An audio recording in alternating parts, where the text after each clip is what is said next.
This kid gets tormented just for being way too good looking. Since the bullies could never match his looks, they try beating him ugly instead. The three arrogant guys running the school hate it. They absolutely cannot stand that girls ignore them for him. But here is the crazy part. By pushing Ronin around, they are secretly waking up a monster's pure fury. Every single morning on the way to class, these three corner him recording the whole beatdown on their phones. They laugh and call him a good, obedient little puppy. Later in the cafeteria, everyone else avoids Ronin like the plague. Nobody wants to look like his friend and catch a random beating too. Totally isolated, Ronin has to take this weird medicine every single day. Suddenly, a bully kicks him hard, spilling his pills everywhere. He mocks Ronin, asking if it is some drug to make him grow bigger. Ronin feels a sudden urge to hit back.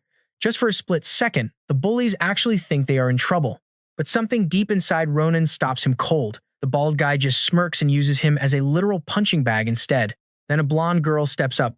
She glares at them with total disgust and tells them to get out of her way. The bald guy is desperate to date Luna someday, so he quickly apologizes and drags his whole crew out of there. Once they are gone, Luna stares down at Ronin. She asks him point blank why he acts so incredibly pathetic. He stays totally silent, they are strangers anyway. But then something catches her eye. She actually recognizes the medicine scattered on the floor. Later in class, Ronin walks right past her without a word. He just takes his seat, waiting for the miserable day to finally end.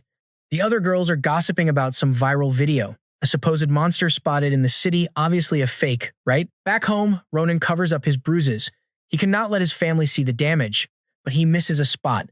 His grandmother, Senna, instantly notices a dirty footprint stamped right on the back of his shirt. Is he being used as a literal floor rag? Outside the building, that monster video Luna watched, completely real. The creature looks up, locking onto its target. While Ronin showers, someone knocks heavily. A voice claims to be the postman with a package, but Senna does not even need to open the door. The fake postman rips it open to jump scare her. This beast just wants an easy meal of aged flesh. But the demon gets a massive shock. Senna easily dodges, unleashing a blood ability that violently ties him up in solid crimson threads. She calmly asks him, since you do not have any mail, who sent you? The scuffle gets a bit loud, but the running shower completely drowns it out. Ronin has no idea a deadly battle is happening outside. The creature thrashes around, but Senna proves she is the real monster here. She destroys the demon without breaking a sweat. While Ronin stresses over hiding his bruises in the bathroom, his grandmother is literally doing the exact same thing. Her wounds heal incredibly fast. Neither wants the other to worry. Next day at school, Ronin acts strange he never mentioned losing yesterday's medicine. During gym class, a sudden wave of dizziness hits. He just collapses. He wakes up hours later with a splitting headache. Classes are over. He has been out cold. Shaking off a weird dream, his phone suddenly rings. It is his frantic grandmother telling him they need to pack up and move again. She knows how much he hates bouncing around, but they have no choice. This is exactly why Ronin is an outcast. He never stays in one place long enough. At every new school, his weakness makes him an easy target. The bullies get in trouble, which just pisses off the rest of the class. He always ends up completely shunned. Zero friends. Ronin has spent his whole life lonely. Right when things might change, they move. The cycle repeats. Years fly by, and now he is a teenager who has zero clue how to socialize. Now he has to abandon everything again. That night, the apartment stays dead quiet. No talking. Senna stays up the entire night, keeping watch in case those creatures return. Guarding his room, she wonders how much longer she can actually protect him. The apartment stays safe, but more hellish abyssal creatures are crawling out. A worker is just driving his truck near the monster spawn zone. He glances up and locks eyes with a demon. The truck violently swerves, smashing right into the roadside barrier. He sits frozen in pure shock. Then, even more demonic creatures swarm the wrecked vehicle. Next morning, the building doorman is feeding a stray kitten near a parked truck. The cat senses something totally twisted inside it and instantly panics. Running for its life, the terrified kitten scratches the doorman, desperate to escape whatever is hiding back there. This is the exact building where Ronin and Senna live, and the doorman is starting to realize something is very wrong. The truck driver pops the back open. Meanwhile, there is Ronin at home, just eating breakfast. It is his final day of school before the big move. Senna suddenly senses a pretty strange presence and wonders who is lurking. She gets up fast, telling Ronin to head out early because she has an appointment. Seriously, she just kicks him right out. Completely confused by this, Ronin hops in the elevator to ride down 12 whole floors. The doors open, and these sketchy delivery guys brush past him. A weird black smoke brings this strangely familiar vibe to Ronin. That smell definitely hits him hard, even if he has no clue why. Totally curious now, he just watches them walk away. Getting into the elevator, he knows something is off. Upstairs, those delivery guys ring the bell for apartment 21101. Inside, this tough old lady is totally prepped for battle. Downstairs, Ronin strolls right past their delivery truck. Curious as hell, he peeks inside the back to see just how many packages would need that massive crew of delivery guys. Surprised, the truck is totally empty, 0 packages. So why exactly did all those guys crowd up to the top floor? Suddenly, a massive crash echoes from the roof. Somebody gets tossed from the top floor, smashing hard right into a tree below. Ronin freaks out. Is that guy actually alive? Someone literally just fell from up there. Panicking, he rushes back to take the elevator up, but the elevators are dead, so he hits the stairs, sprinting up floor after floor. Back inside, those fake delivery guys attack Senna.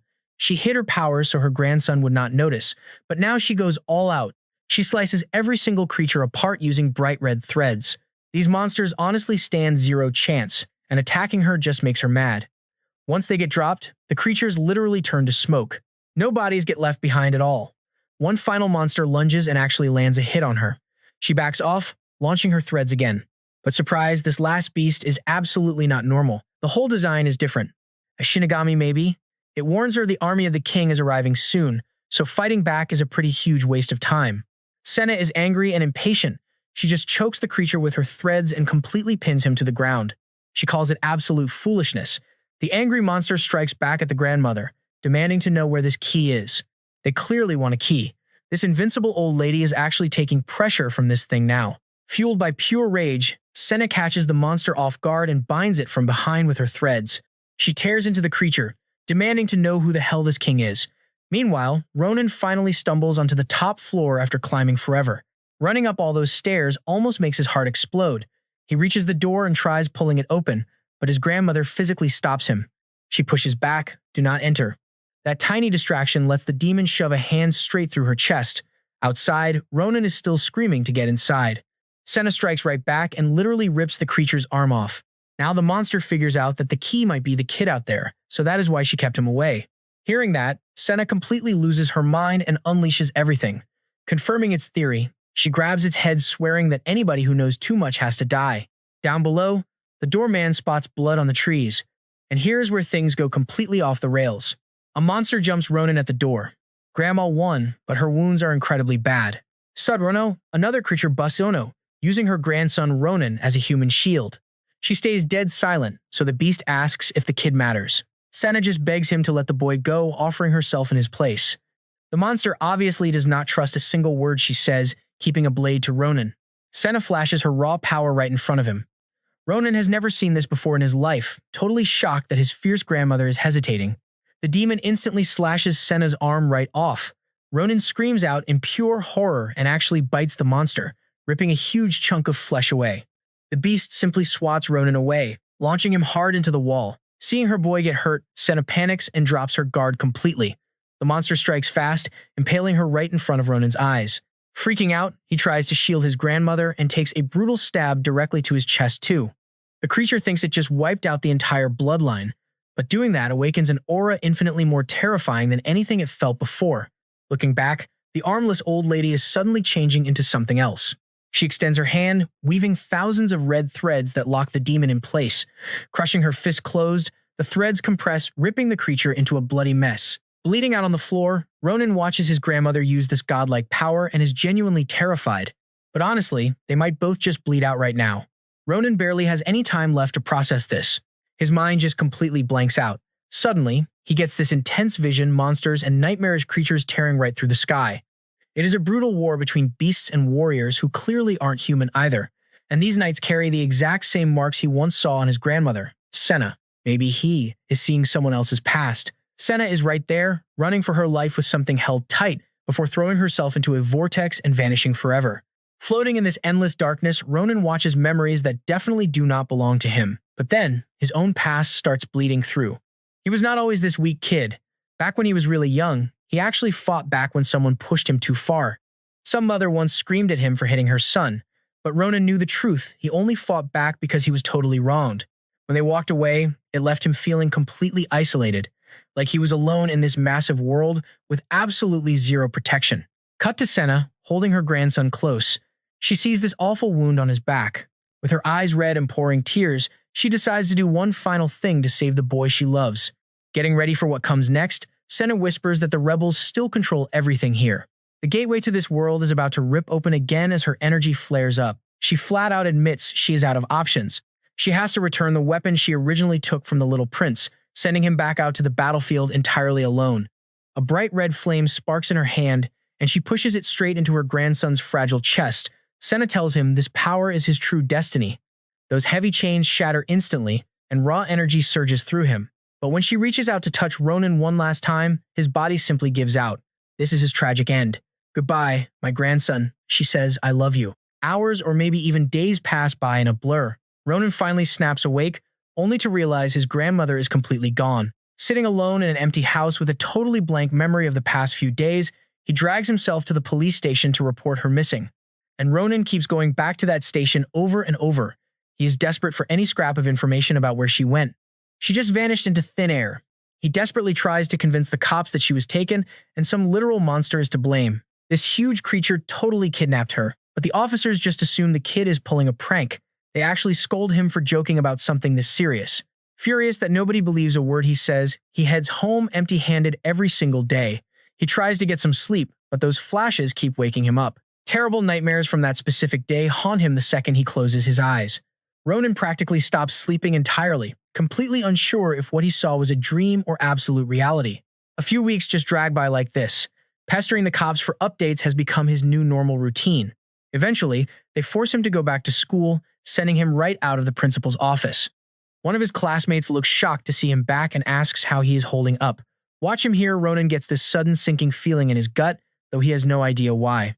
Later during gym class, he used to be the absolute weakest. But shockingly, he is suddenly outrunning everyone else.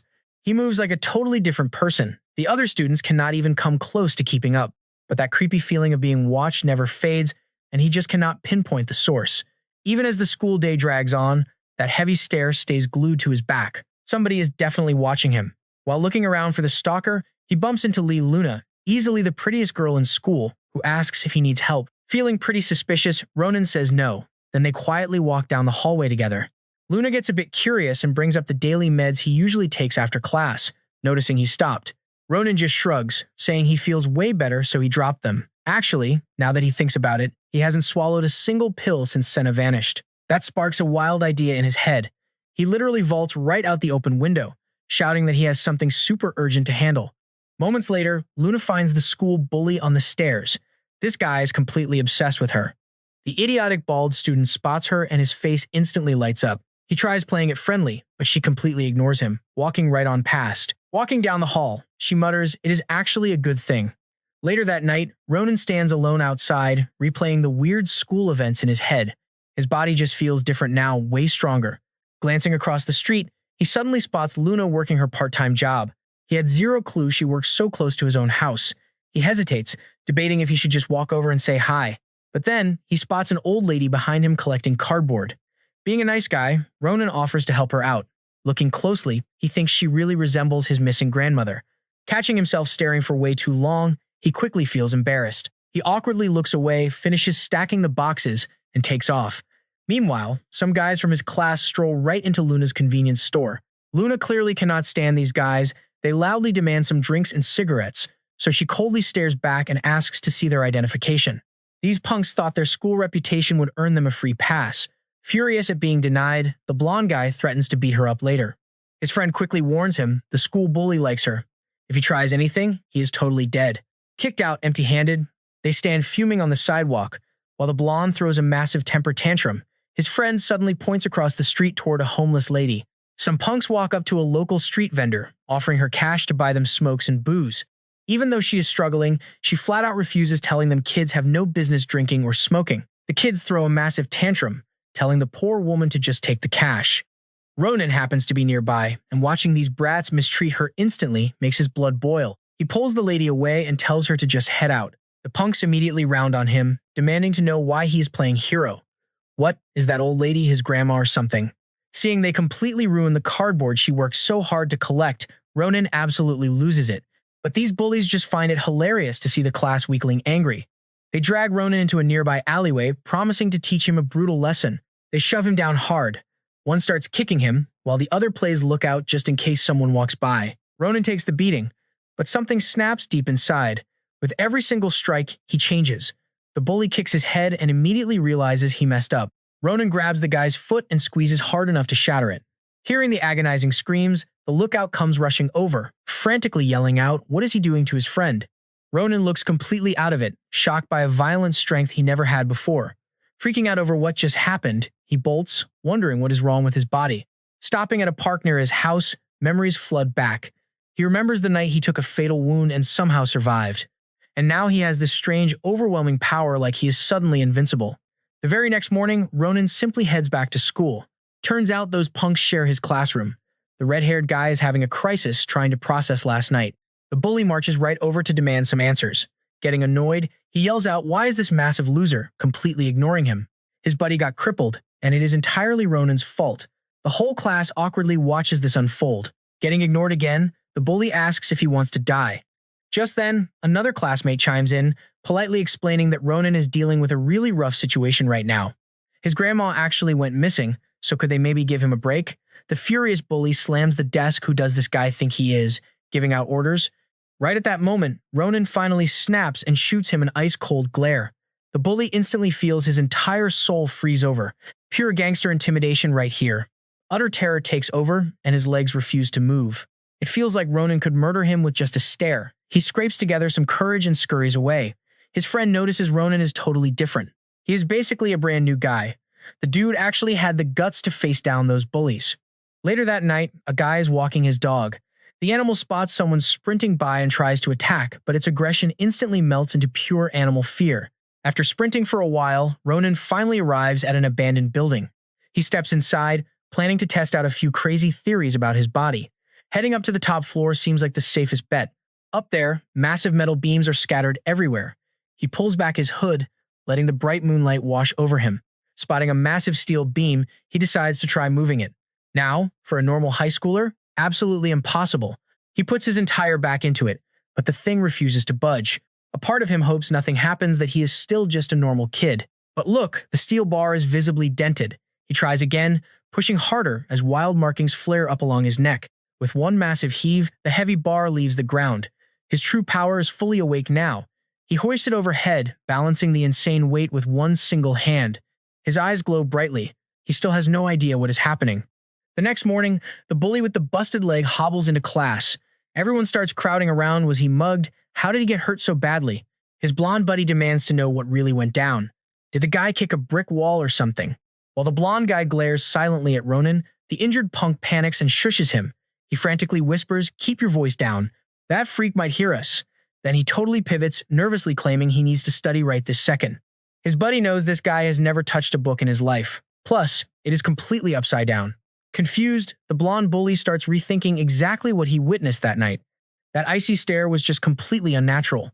Later at lunch, a group of nerdy kids are eating when the bald bully strolls up, casually deciding they have way too much food. He forces them to share. Now he is sitting with his crew, surrounded by a massive pile of stolen chicken. Naturally, this selfish jerk claims the whole pile for himself. He spots his crush walking into the cafeteria and immediately waves her over to his table. He loudly announces she is way too skinny and needs to eat up to gain some weight. But she hits him with the ultimate silent treatment and walks right past. The idiot freezes up. Meanwhile, the actual prettiest girl in school approaches Ronin's lonely table. The whole cafeteria practically stops breathing. Not only does she sit with the outcast, but she is acting incredibly sweet to him. Watch the jealousy unfold here. Over at the cool table, the humiliated bald bully just radiates pure, unadulterated hatred. After lunch, the bully corners his buddy. How did that weakling break his leg? He totally doubts Ronin got that strong, pure loser. But his buddy insists this is completely different. The bald guy punches a wall. Crazy talk. Nobody changes like that overnight. Did he hit his head? Luna walks up, interrupting their little chat. She calls the whole thing completely pathetic.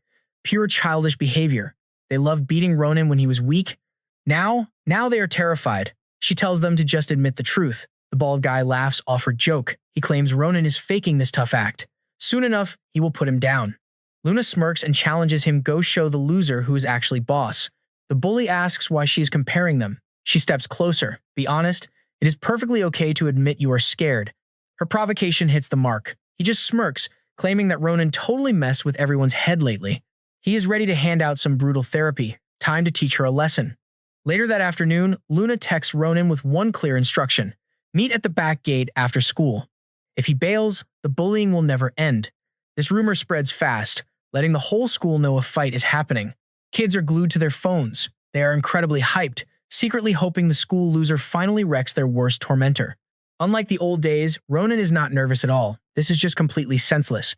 6 p.m. rolls around and he arrives. The bald bully stretches, loudly declaring the loser is getting a brutal lesson today. The crowd places their bets, but honestly, everyone thinks it is incredibly obvious Ronin will lose. The bully yawns, claiming he is just killing time.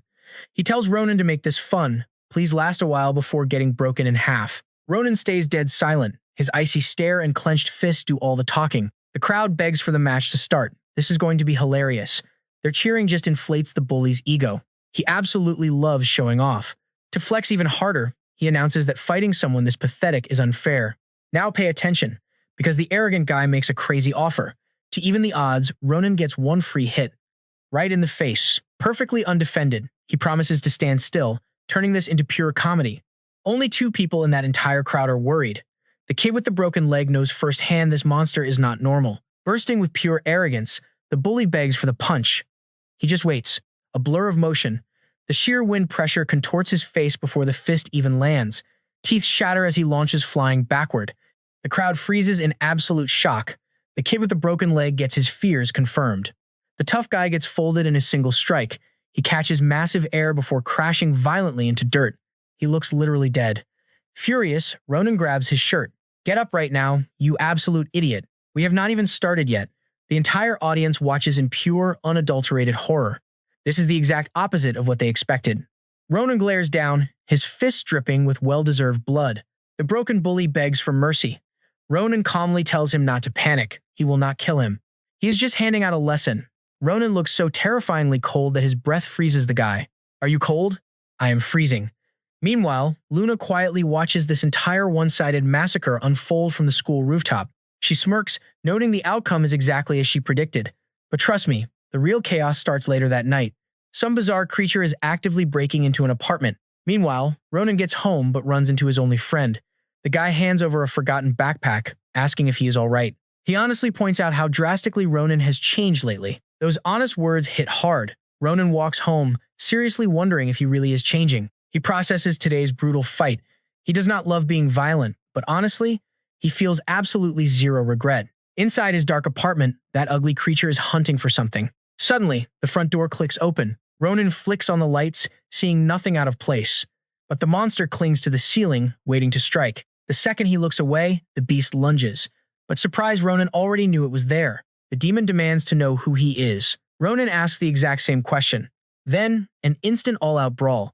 The living room gets completely trashed, but Ronin easily dodges every single attack. With an icy stare, he evades the claws, grabs the monster, and effortlessly snaps its arm. The demon shrieks, he cannot be human. Offended by that, Ronin just rips the limb entirely off. Terrified, the creature dives out the window, fleeing for its life. But Ronin drops right behind the creature without a second thought. He launches off the fence, delivering a crushing blow. The monster slams hard into the dirt. Hitting the street, the beast somehow manages to slip away, but it is badly wounded, leaving a trail that is incredibly easy to follow. The demon scrambles to report back to its leader. Who is this guy? A human with this kind of power simply shouldn't exist. Mid-run, it gets ambushed by the cold-eyed hunter again. The monster throws everything it has, but every single strike is completely useless. Ronin has completely changed. He calmly watches his prey run, grabbing a stray umbrella. Channeling that newfound strength, he hurls the makeshift weapon. It impales the beast, instantly moving way too fast for the creature to even react. The brutal impact literally pins the monster to the wall. Ronin steps up, gripping the handle. He demands answers. Why are you here, and what do you want? Backed into a corner, the demon confesses they came for Santa. That name hits hard. Ronin flashes back to the day his grandmother was attacked, her sudden disappearance still a complete blur. The beast admits they sent fighters after the old woman last month, but absolutely none of them ever returned. He angrily asks why they targeted his grandmother.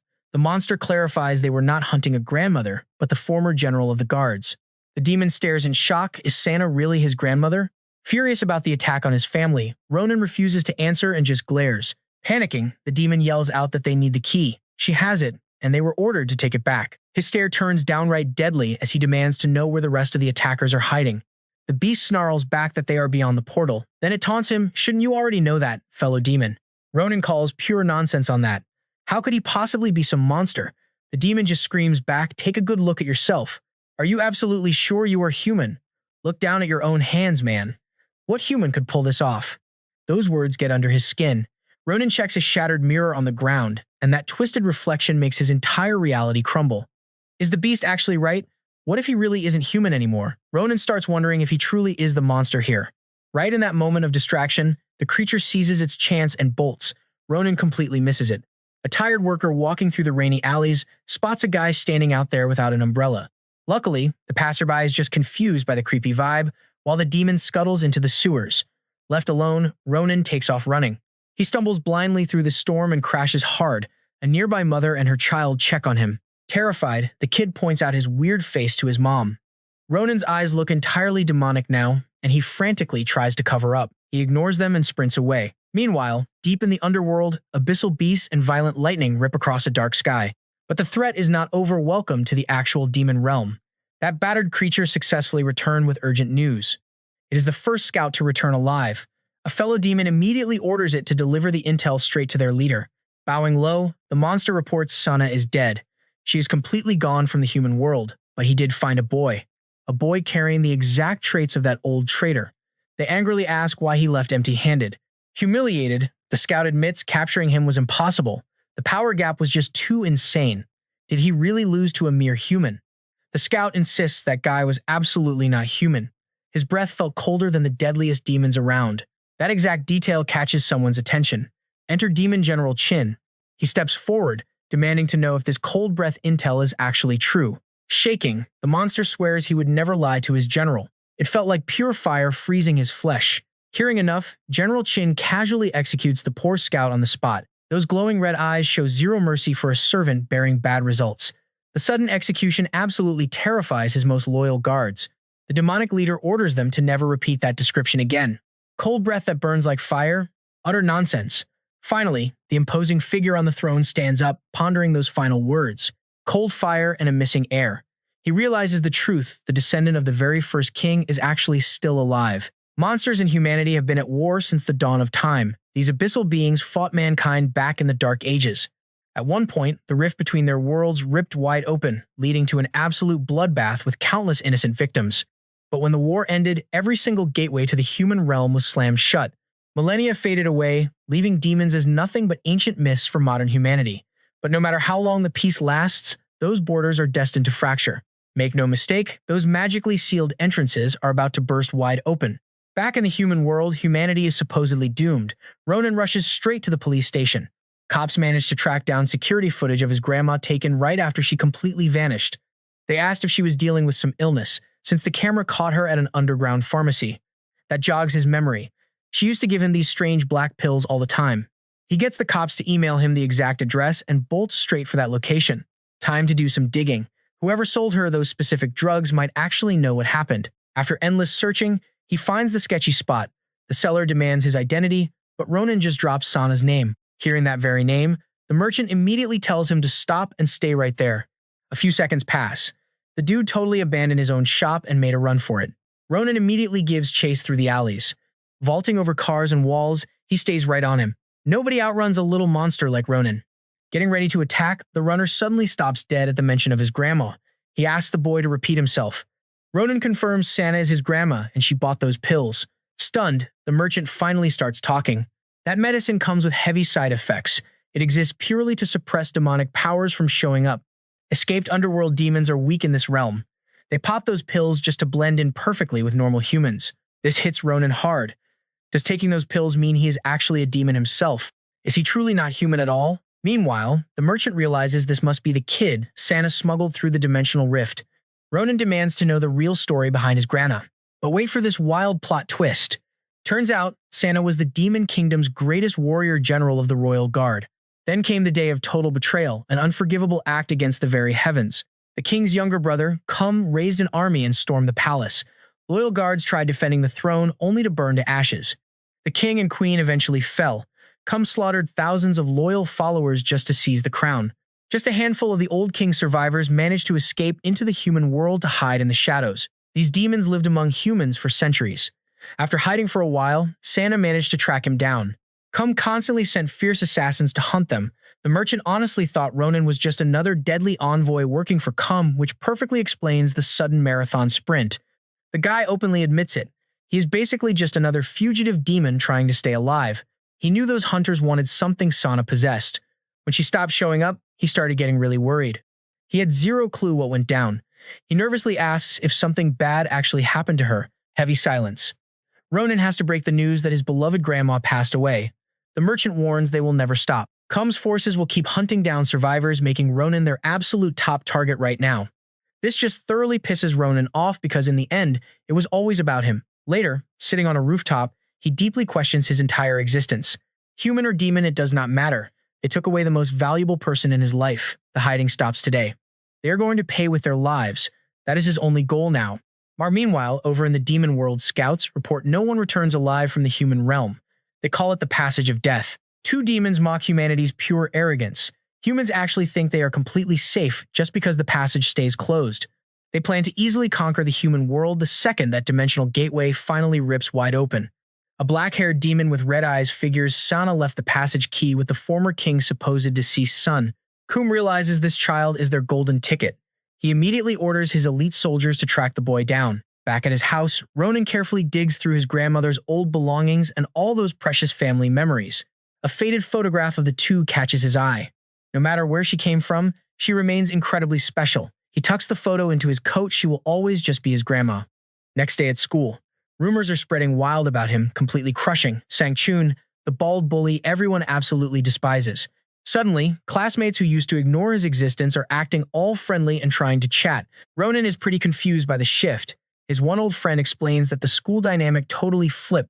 Nobody ever had the guts to fight that guy before. Now they are just relieved they never have to see Sang-chun's face again. Then the super pretty girl approaches him. She tells Ronin to meet up with her right after school. Ronin asks why he even should, but his buddy basically forces him to agree to the meetup. The guy even gives him a congratulatory pat. Look at Ronin now, regular student, normal life, maybe even getting a girlfriend. Meanwhile, we cut to that furious bald bully taking his frustrations out on everyone else. He is wondering why the whole school is gossiping. How dare people spread the rumor that he got trashed? A lackey with a cast on his leg asks if they plan to do the exact same thing to our main character. Shooting them a pitch-black glare, he asks if they have a problem. His crew quickly scrambles to say no. Then the ugly bald guy mutters a dog that bites its owner needs to be put down. The strategy, corner Ronin's one loyal buddy and claim they want to meet up to apologize, but the kid actually refuses and takes a hard slap to the face. Completely irritated, the bald menace asks if he is absolutely sure about that answer. He drives a few heavy punches right into his gut to force submission. The final brutal strike lands directly on his hand, but then a total shocker happens. Despite the massive humiliation, the kid actually swings back at the bully's face. Guess he is totally done being a human punching bag without a fight. Getting challenged by a weakling makes the tyrant see red. He strikes back with absolute full force against the defenseless guy. Back in class, Ronin is just sitting there, his mind totally drifting back to the demon world. Then a thought hits him. His buddy went to the bathroom ages ago and still is not back. On top of that, the bullies are missing. Fearing the absolute worst, he heads out, only to bump right into his returning friend. Despite looking completely roughed up, the guy hides the truth. He just claims he was out skipping class. He flat out refuses to mention the apology meetup. The kid is smart enough to know a blatant trap. Ronin keeps pressing until his friend finally caves and admits to the fight, but he plays it off as nothing, bragging he even managed to clock the bald guy. Doing the exact opposite of what his buddy wants, Ronin makes up his mind. He is going. Not because he cares about their little invitation. He just needs to make sure they stop terrorizing innocent kids for good.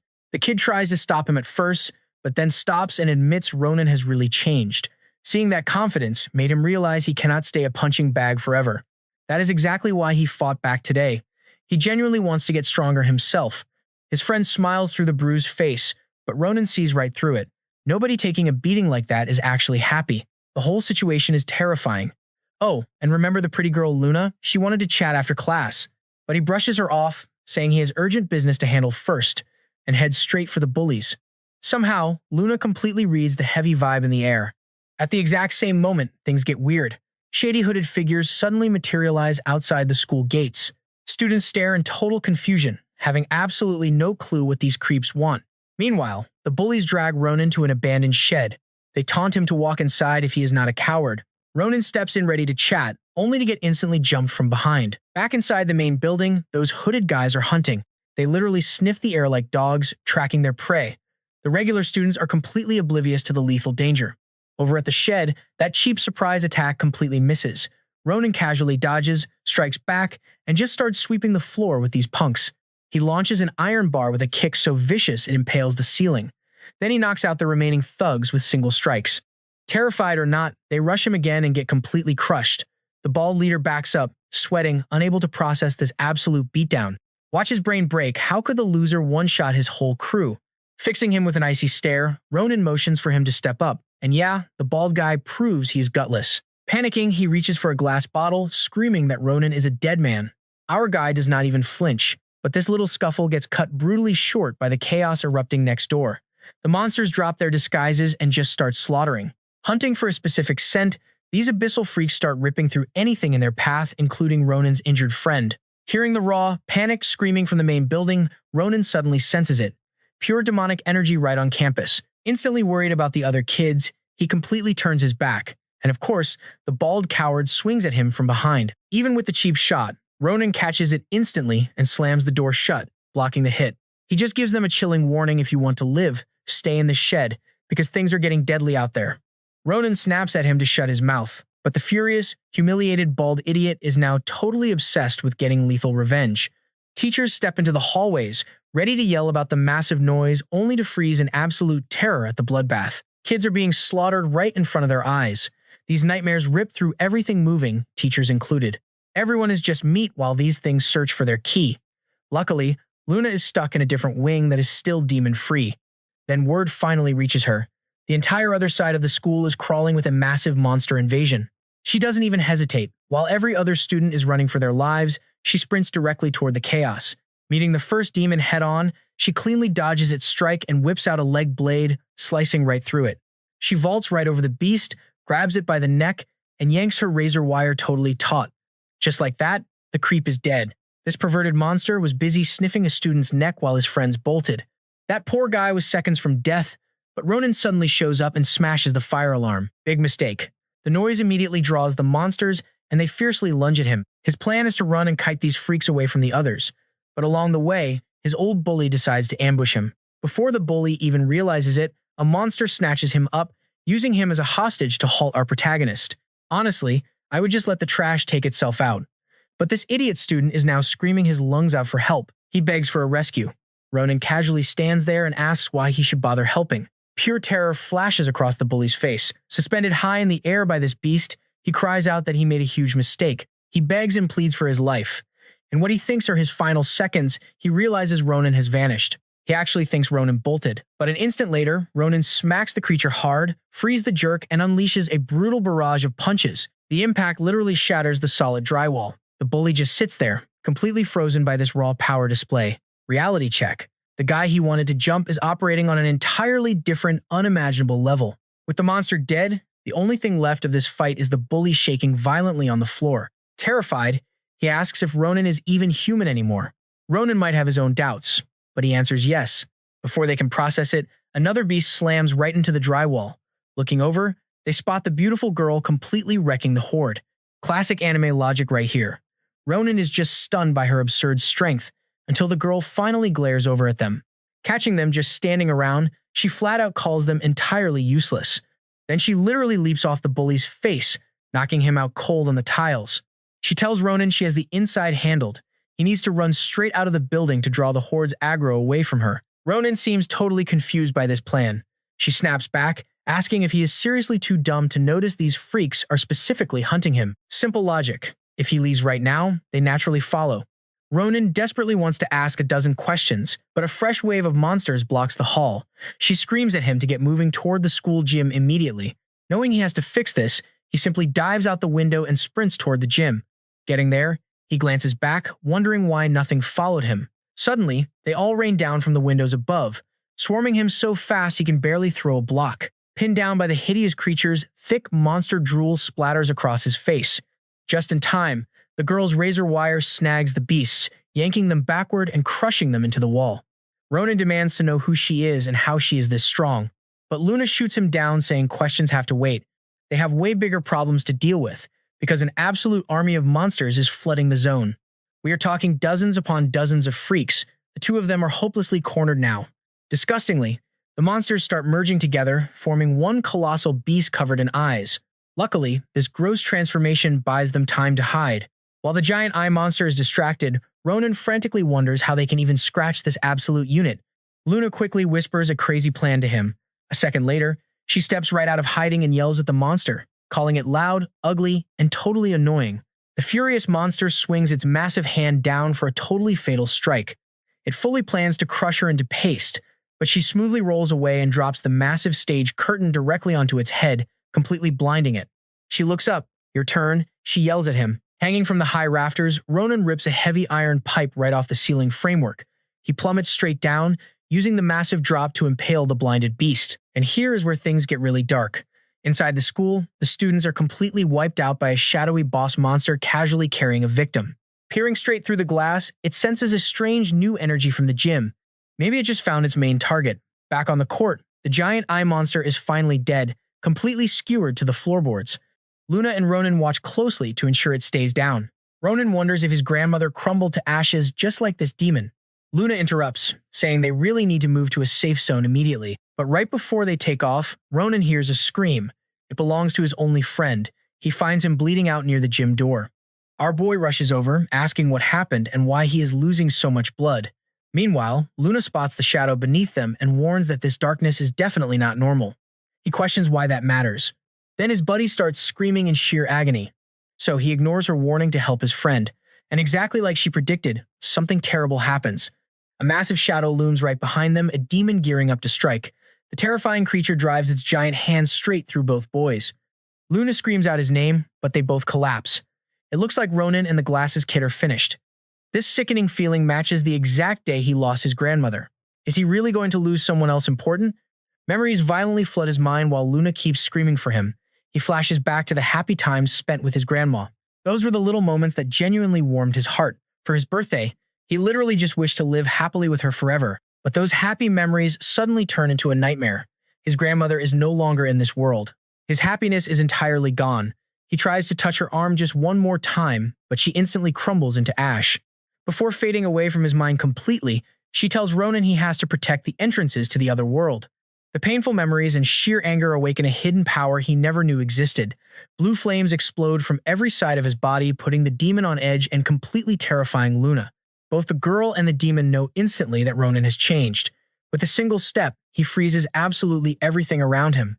That icy breath of his could probably freeze the souls of the absolute worst demons. Once the creature in front of him turns to ice, he shatters it into pieces and wipes it out entirely. Then he just passes out. Way later, he wakes up in some totally unknown room. Someone actually treated his wounds, and the bed smells pretty nice. Wait, did she drag him to her own bed? Heading out of the room and walking through this super luxurious house, he spots thick steel bars on all the windows. Walking through the first door, he finds an entire arsenal packed with every weapon imaginable.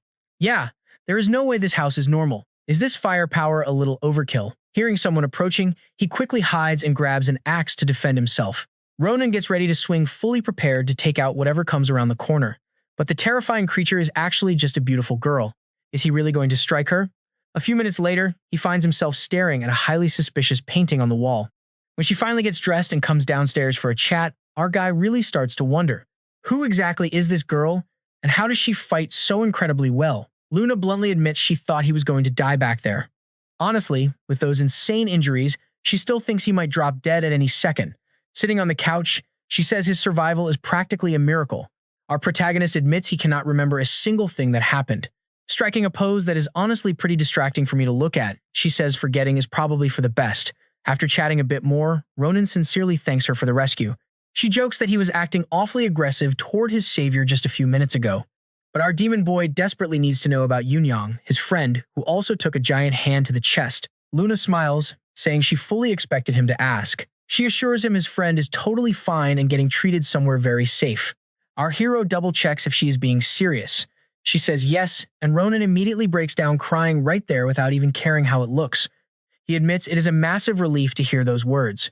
She looks completely baffled by his tears, like she does not get human emotion at all. Wiping his face, Ronin suddenly shifts gears and asks who she really is. Talk about a sudden mood swing. I bet that caught you completely off guard too. They just stare at each other in total silence. Breaking the awkward silence, she stands up and announces she is starving. She casually suggests a race before they eat, leaving Ronin completely speechless. She quickly blames him for it, complaining she has not had a bite since yesterday.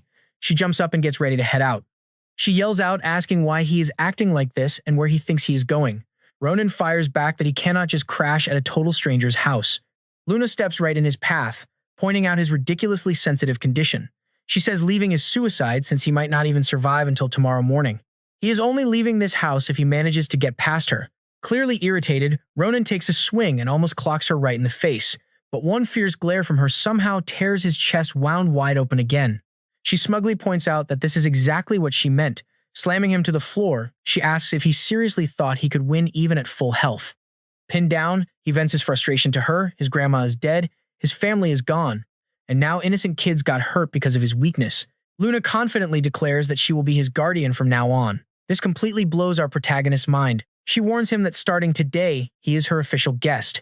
She mentions cooking them some food, but an awful smell proves she basically burned the entire meal to crisp. So, is he actually going to eat? The girl immediately starts complaining she completely skipped eating yesterday just to help someone out. And now, after he finally cooks a decent meal, she burns it because he was busy arguing. Embarrassed, Ronin asks if she has leftover ingredients. Our guy immediately flexes his insane cooking skills. Honestly, he is way more overpowered in the kitchen than on an actual battlefield. Within minutes, he whips up a genuinely amazing meal for them both. He mentions his grandmother taught him the ropes so he could stay independent. Luna gets curious and asks if they were close. He nods yes, incredibly close. Apparently, our girl has zero clue what being close to someone even feels like. She leans in, asking what she was like. While these two teenagers, who I am totally shipping right now, chat away, news of that brutal monster attack is spreading wildly across the normal world. Shocking video footage totally floods the internet, but the authorities aggressively scrub the footage online, leaving ordinary people clueless if this was brutal reality or just some cheap fake video. Deep inside a Security Council meeting, officials desperately debate how to suppress this dangerous leak. Too many survivors can still spread the truth. Plus, that insanely strong student who actually defeated those creatures remains completely off the grid. The shadowy leader of this secret organization, whoever he is, suddenly demands to bring this mysterious kid in for a meeting right now. He is completely obsessed without even knowing the boy's identity. Meanwhile, we cut back to our main duo sitting in a strangely romantic atmosphere. Ronin explains that his grandma was a genuinely kind soul with a pure heart. Even when he acted like a terrible brat, she never showed any real anger toward him. Just as he is about to say something heartbreaking, Luna gently interrupts, reminding him he is completely safe here. That honestly embarrasses him. He awkwardly mumbles about needing to do something. So, the girl bluntly asks if he feels curious about what those hideous creatures actually were. Flashing back, Ronin realizes Luna already seemed to know exactly what they were fighting.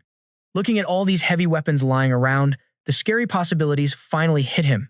Does this girl actually know about the demons? Who knows, folks, but I do know about the little demon hiding right here in my pocket. She casually leads Ronin straight to the front door, telling him there is a specific place where he can finally get some real answers, and also gain the raw strength required to fight back. Soon, they cross that exact same city bridge we saw totally destroyed at the very beginning of the story. They finally arrive the massive top-secret defense organization built specifically for fighting monsters. It is a huge building featuring 3 giant video boards right on the roof. Ronin looks confused, asking if this is actually a secret organization. She smirks just because the group is secret doesn't mean their building has to be hidden. Inside the facility, things look completely normal. Nothing strange whatsoever. While wandering the busy halls, Luna explains the dark history here. They have secretly been hunting these exact same creatures for literally centuries. The elevator doors are almost closing. Inside stands a totally expressionless girl with bright purple hair, casually holding a guitar case. She offers 0 greetings. They quickly scan a biometric lock, then punch a secret access code right into the panel. Once inside, the elevator drops way faster than normal. Clinging to the rail, our boy asks, "Are we taking an express ride straight down to hell?" That joke makes the purple-haired girl instantly glare at Ronin, leaving him completely confused. Seeing the awkward tension makes Luna absolutely burst into laughter. They hit the bottom floor. Following the girl, they walk past busy scientists and people undergoing some highly suspicious physical testing in glass rooms. Eventually, they reach the exact high-security room that was Ronin's true destination all along. Luna takes charge, casually pointing out they have been waiting a while. She suggests they properly introduce themselves to the new guy first. Our hero is completely out of his element here. Glancing around, he spots thousands of surveillance cameras everywhere. It feels like a fully armored vault monitored from every single angle. The organization leaders are secretly watching them from behind a disguised two-way mirror. The shadowy boss mutters that they finally made it. The person he desperately wanted is here. While Ronin stands there admiring the tech, the purple-haired girl readies herself. Shooting him a deadly glare, she suddenly pops open her guitar case, and to the absolute surprise of no one, it holds a massive gun. Moving with insane skill, she rapidly assembles the weapon. Ronin starts sweating, wildly guessing what she plans to do next. The second the barrel clicks into place, she aims it straight at his head. Our boy instantly senses the danger. Luna looks totally shocked, demanding to know what the hell Eren is trying to pull. Eren coldly replies she knows exactly what she is doing. Then she asks why this so-called demon dropped his guard around a loaded weapon. Ronin has absolutely zero clue what is happening, while Luna angrily insists this is definitely not standard protocol. As the boss calmly watches everything from behind the glass, Eren mutters an apology, then ruthlessly pulls the trigger. The magical bullet screams past his face, barely missing. Well, actually, it grazed his cheek just a bit. He officially passed the speed test. Eren reloads and just starts blasting frantically. Moving like a blur, Ronin effortlessly dodges every single shot and closes the gap on her. One crazy kick and her leg extends 3 full meters. The impact sends shots wild into the ceiling, raining heavy debris right down on them. They instantly jump back to dodge. Right through the thick smoke, a shadowy figure lunges out and barely misses slicing into Ronin. The girl just starts wildly spinning her weapons, completely clearing out the smoke. She is dead serious about taking him out. Ronin just keeps dodging her heavy strikes, completely torn on whether he should actually fight back. Because if he loses control of his demonic power again, won't even more hunters show up to wipe him out just like the others? The captain watches the chaotic fight from the sidelines, calling Ronin amazing. The kid's defense is seriously on another level. But the boss cannot figure out why the boy refuses to strike. With an enemy this hostile, Ronin is just overthinking everything instead of actually fighting back. Total hesitation. It completely wrecks his focus on both his offense and defense. A sudden brutal swing almost takes his head completely off. Luna blocks the fatal blow right in time, screaming out, "Are you totally crazy? What are you doing?" She is absolutely furious. The mysterious attacker stays completely silent. She just pulls her arm back and calmly walks right out of the arena. But they notice the girl's hand is actually bleeding. And get this, the captain finally steps right out of the shadows to confront the duo. He demands to know why Ronin hid his strength and refused to strike back. This arrogant attitude makes Luna furious. She snaps that he is being way too harsh, demanding why he ordered an attack without any warning. The boss calmly explains he needed to see Ronin's raw reaction to an ambush. A real surprise attack never comes with a polite warning. Ronin casually cuts in, revealing he only dodged because fighting back would have left that poor girl seriously injured. Throwing a cold glance toward the exit, Ronin confidently states it as pure fact. The captain chuckles, saying Ronin is heavily underestimating her. Plus, our guy barely just awakened his powers, so maybe he should dial down that huge ego. He aggressively points out that demons have been hunting down gifted people like Ronin, Lee, Eren, and Luna for a very long time. So the boss asks the hard question, is Ronin just going to sit around waiting to get slaughtered without fighting back? It is a clear demand to see his real demonic powers in action. Luna immediately steps up to argue again, but the captain quickly promises to give Ronin all the training and backup he needs to actually survive the demon threat. But first, the kid has to prove his true worth right in front of him. Mid-speech, a woman pops up on a screen, telling the captain they desperately need to discuss an urgent ongoing issue. The boss sighs. They will finish this heavy chat later. That wraps things up for today. Before heading out, Ronin asks if every single monster truly has to die. The captain hesitates, completely caught off guard. In his strict worldview, there is zero room for mercy. Cooperating with demons is simply never an option. Walking away with Luna, Ronin easily notices she looks pretty down. Down the hall, they suddenly bump into Lee Eren, a top combat agent from M1. Ronin casually compares Luna to that crazy attacker, saying they are exactly alike. Our favorite pink-eyed blonde instantly denies it. She claims that girl looked totally harmless, only to start swinging heavy axes and lethal chains out of nowhere. Luna firmly insists she is nothing like that psycho. Our boy just smirks, heavily doubting that they are really so different. After all, he remembers Luna's apartment being completely packed with dozens of deadly weapons.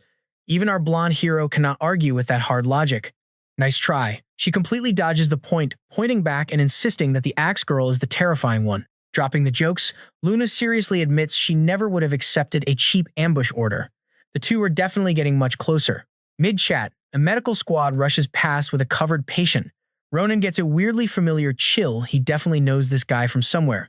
Meanwhile, deep down in the dark underworld, a solitary man ruthlessly trains his combat skills while heavy thunder crashes through the jagged sky. This absolute beast swings his massive sword with enough raw power to casually slice right through mountains. One cold glare confirms that this is Chin, a warrior who absolutely despises Ronin. The fearsome king of the underworld suddenly interrupts his intense training. Chin immediately drops to one knee in pure respect. He confidently promises his lord that their dark era will arrive soon, just not quite yet. The Dark King agrees. They are completely out of time. Chin respectfully agrees. He knows all about the portal, swearing it will absolutely tear open once more. After that ominous threat, we snap right back to the human city. Ronin finally returns to the market. The old vendor he was searching for claims he was just about to go find the boy himself. Our boy explains he changed locations, only coming back to grab more medicine, those vital suppressors holding back his dark demonic powers. He desperately wants to hide his dark blood from his new allies. He seriously wonders if there is any safe way to unleash his true power without getting exposed to human demon hunters. The old vendor bluntly explains the harsh truth. The kid needs intense training to actually control that wild energy. Desperate for control, our protagonist agrees to learn whatever the man teaches, but the vendor just sighs, warning him not to be so eager. Real progress takes time, everything's going to fall into place. He just has to actively chase it down and learn. Cut to school later on. Ronin's chatting with his surviving buddy. Word is, the campus is already getting rebuilt. That night, he heads back to his new place. He's currently living with Luna. He tries sneaking out, but she catches him immediately. She demands to know his plans, acting completely like a suspicious wife. Ronin plays the guilty husband perfectly, vaguely saying he has a quick errand. Honestly, he just feels suffocated and desperately needs fresh air. He points out she's worrying too much. She immediately snaps back, claiming she doesn't care at all. After their little married couple bickering session, he finally heads out to meet the old man. It's time for energy control training. They need a totally secluded spot where nobody can interrupt the process. They find an abandoned ruin and take the stairs way down, heading deep into the underground beneath the city. The mentor uses his aura to break a seal on a massive stone blocking their path. With the training area completely cleared out, he tells Ronin to show him exactly what he can do. This first test is a direct sparring match. The old man readies his weapon, swinging hard while Ronin barely dodges. Ronin stares in total shock.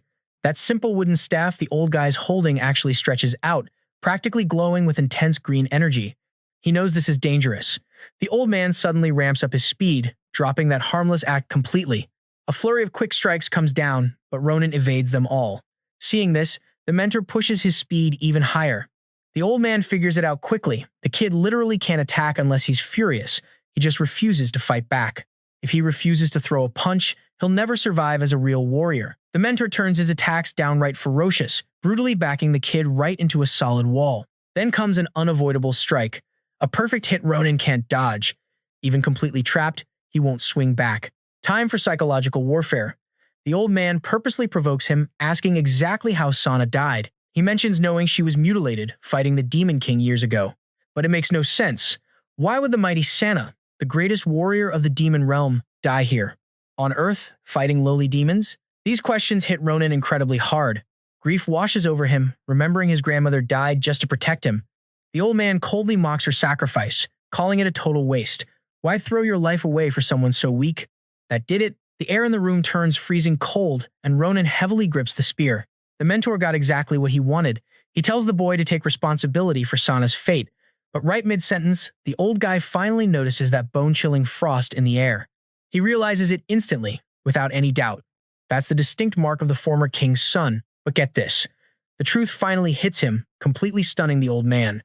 A quick flashback explains exactly why this kid is standing here. That infamous rift was actually a direct portal linking the human and demon realms together, and those monsters, they still desperately want to invade the human world. But humanity always managed to keep them contained. The logic is simple: if a door opens into the demon realm, something can absolutely walk out of it. Eventually, humans found this rift and invaded the demon world outright, but the whole plan failed miserably. Every single soldier who crossed over was brutally crushed right at the entrance. When the dust settled, only a single mortal woman survived to see the demon realm. King Khan only wanted peace, so he helped the surviving mortal woman out, which led to something absolutely unheard of in human history. Against all odds, The demon king and the mortal woman fell completely in love. From that forbidden romance, a completely unprecedented life form was born into the world. The result of it all? A boy, half human, half pure demon. Who did Sana sneak into the human world? The literal prince of the demon realm. Realizing this, absolute panic floods the old man's brain. Back on the surface, heavy rain washes over the empty streets. Down below, the mentor is desperately helping Ronin reign in that bottomless demonic energy. The mentor can feel it. This dark power feels like it could explode at any second. It's pure, concentrated malice. Wrapping up the session, he strictly warns Ronin to keep that chaotic energy sealed inside his body at all times. The old guy channels his own power, carefully siphoning the boy's dark energy and sealing it into small glass vials. The process completely drains our protagonist, leaving him collapsed on the floor. The mentor explains that now Ronin can actually tap into his demonic strength without exposing his mark. But there's a catch. He has to completely conquer this power and make it his own first. Otherwise, the sheer malice will just consume him alive. They step back onto the training ground. He needs to activate this bottled power and learn real control. He pops the cork on that first vial of purified energy. A massive smoke cloud erupts, and the brutal physical conditioning officially kicks off. Before his brain even registers the threat, a colossal hand swats him straight from the front, launching him dozens of meters back into solid rock. The mentor just watches, totally calm. He calls this the warm-up phase. Ronin has to survive this and push through even worse obstacles. And here's the crazy part. That giant creature is literally his own concentrated energy, the physical manifestation of his raw demonic power. All that from one tiny jar. Ronin scrambles and fights back hard, but the monster outclasses him completely. It lands a devastating direct hit, nearly knocking the boy out cold. Honestly, Ronin had absolutely no clue his own energy hit this hard. Doubt creeps in. Could he actually beat this thing? And if he lost, what then? Would those terrible memories just become his new, permanent reality? But focusing on that thought just sparks his rage. Fueled by that wild energy, he finally fights back. Going totally berserk, his hits are suddenly matching the beast blow for blow. Meanwhile, the old man hangs back safely outside. He watches the fight completely even out. Still, the master knows deep down that everything happening in that room is just a massive illusion. No reason for the energy to spike this hard. Real fear finally hits him. Is this kid really about to die over a simple training session? Panicking, he rushes forward and tries to rip the doors wide open. Except Ronin's aura is just too overwhelming. It completely blocks the old man from breaking the seal. Absolute terror washes right over the master's face. This crazy energy holding the door shut, it genuinely feels like the overwhelming authority of a king. You see it now, right? The one thing Ronin actually needed to unlock his potential was pure, unfiltered hatred. Back inside that arena, Ronin is totally pinned against the wall. His face shows just how insanely drained he is. He's basically moments away from losing the fight in his very soul. Yet, totally powerless, he still refuses to just give up. He stands absolutely firm. So right as the massive creature reaches out to grab him, he simply snaps awake. Blinking his eyes open, he finds the old man hovering right there by his side, anxiously waiting. The master admits he never saw a violent reaction like this coming. He pushed the kid way too hard, taking full blame for the mess. But completely surprising his teacher, Ronin isn't even slightly mad. He just desperately wants to know what actually happened in there. The master explains that his raw energy simply spiraled out of control. That is exactly what Ronin is trying to fix, yet it happened anyway. He failed again, completely losing his grip. Looking totally defeated, Ronin swears he is not walking away. Even if it kills him, he will absolutely master this ability. The old man quietly begs him to just stay alive. The scene shifts hard to the demon underworld, lightning violently tearing across the dark skies. Below, the sea crashes mercilessly. Inside his grim fortress, the current demon king waits for an update. His scouts report that their food supplies are almost gone. Basically, this whole demonic underworld is quickly becoming a dead zone. To avoid starving, the horde desperately wants to breach the human world, where fresh meat is everywhere. One brave servant asks how long they have to trust Chen's empty promises. When is that guy actually going to tear open the portal? Questioning Chen triggers the king's fury. The terrified servant drops, begging forgiveness. As the terrified messenger scampers off, the king orders him to bring Chen here immediately. He quietly mutters that this dying dimension cannot hold out. Waiting around only puts his royal throne at massive risk. Moments later, the scout tracks Chen down right in front of the sealed portal. He delivers the message King Kum demands an audience. The scout asks if this timing is an issue, but Chen coolly brushes it off. Even though Chen acts as the king's personal blade, the lackey cannot read his real motives at all. Chen totally catches him staring. Turning around, the young warrior coldly reminds the grunt that he has spies everywhere. He climbed to the right hand of the throne by shedding an ocean of blood. He warns the scout to tread lightly or die quickly. Scurrying away, the terrified demon promises to remember that threat. Back up in the human world, we check in on our main duo's apartment. Standing at the sink doing dishes, Luna points out it has been a full week since Ronin started vanishing every single night like a stray. She demands to know his actual destination. Ronin tries playing it off as a simple walk, but she refuses to buy that obvious lie.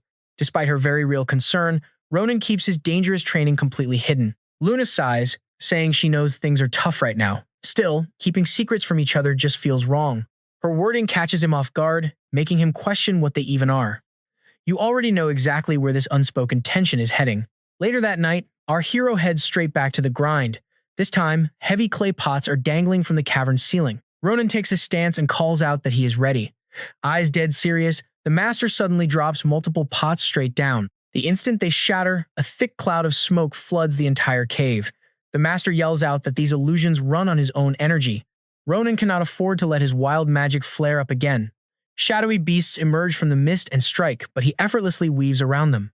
The monsters launch rapid attacks from every angle, yet he blocks or sidesteps every single hit. He smirks he can finally track their blurry movements.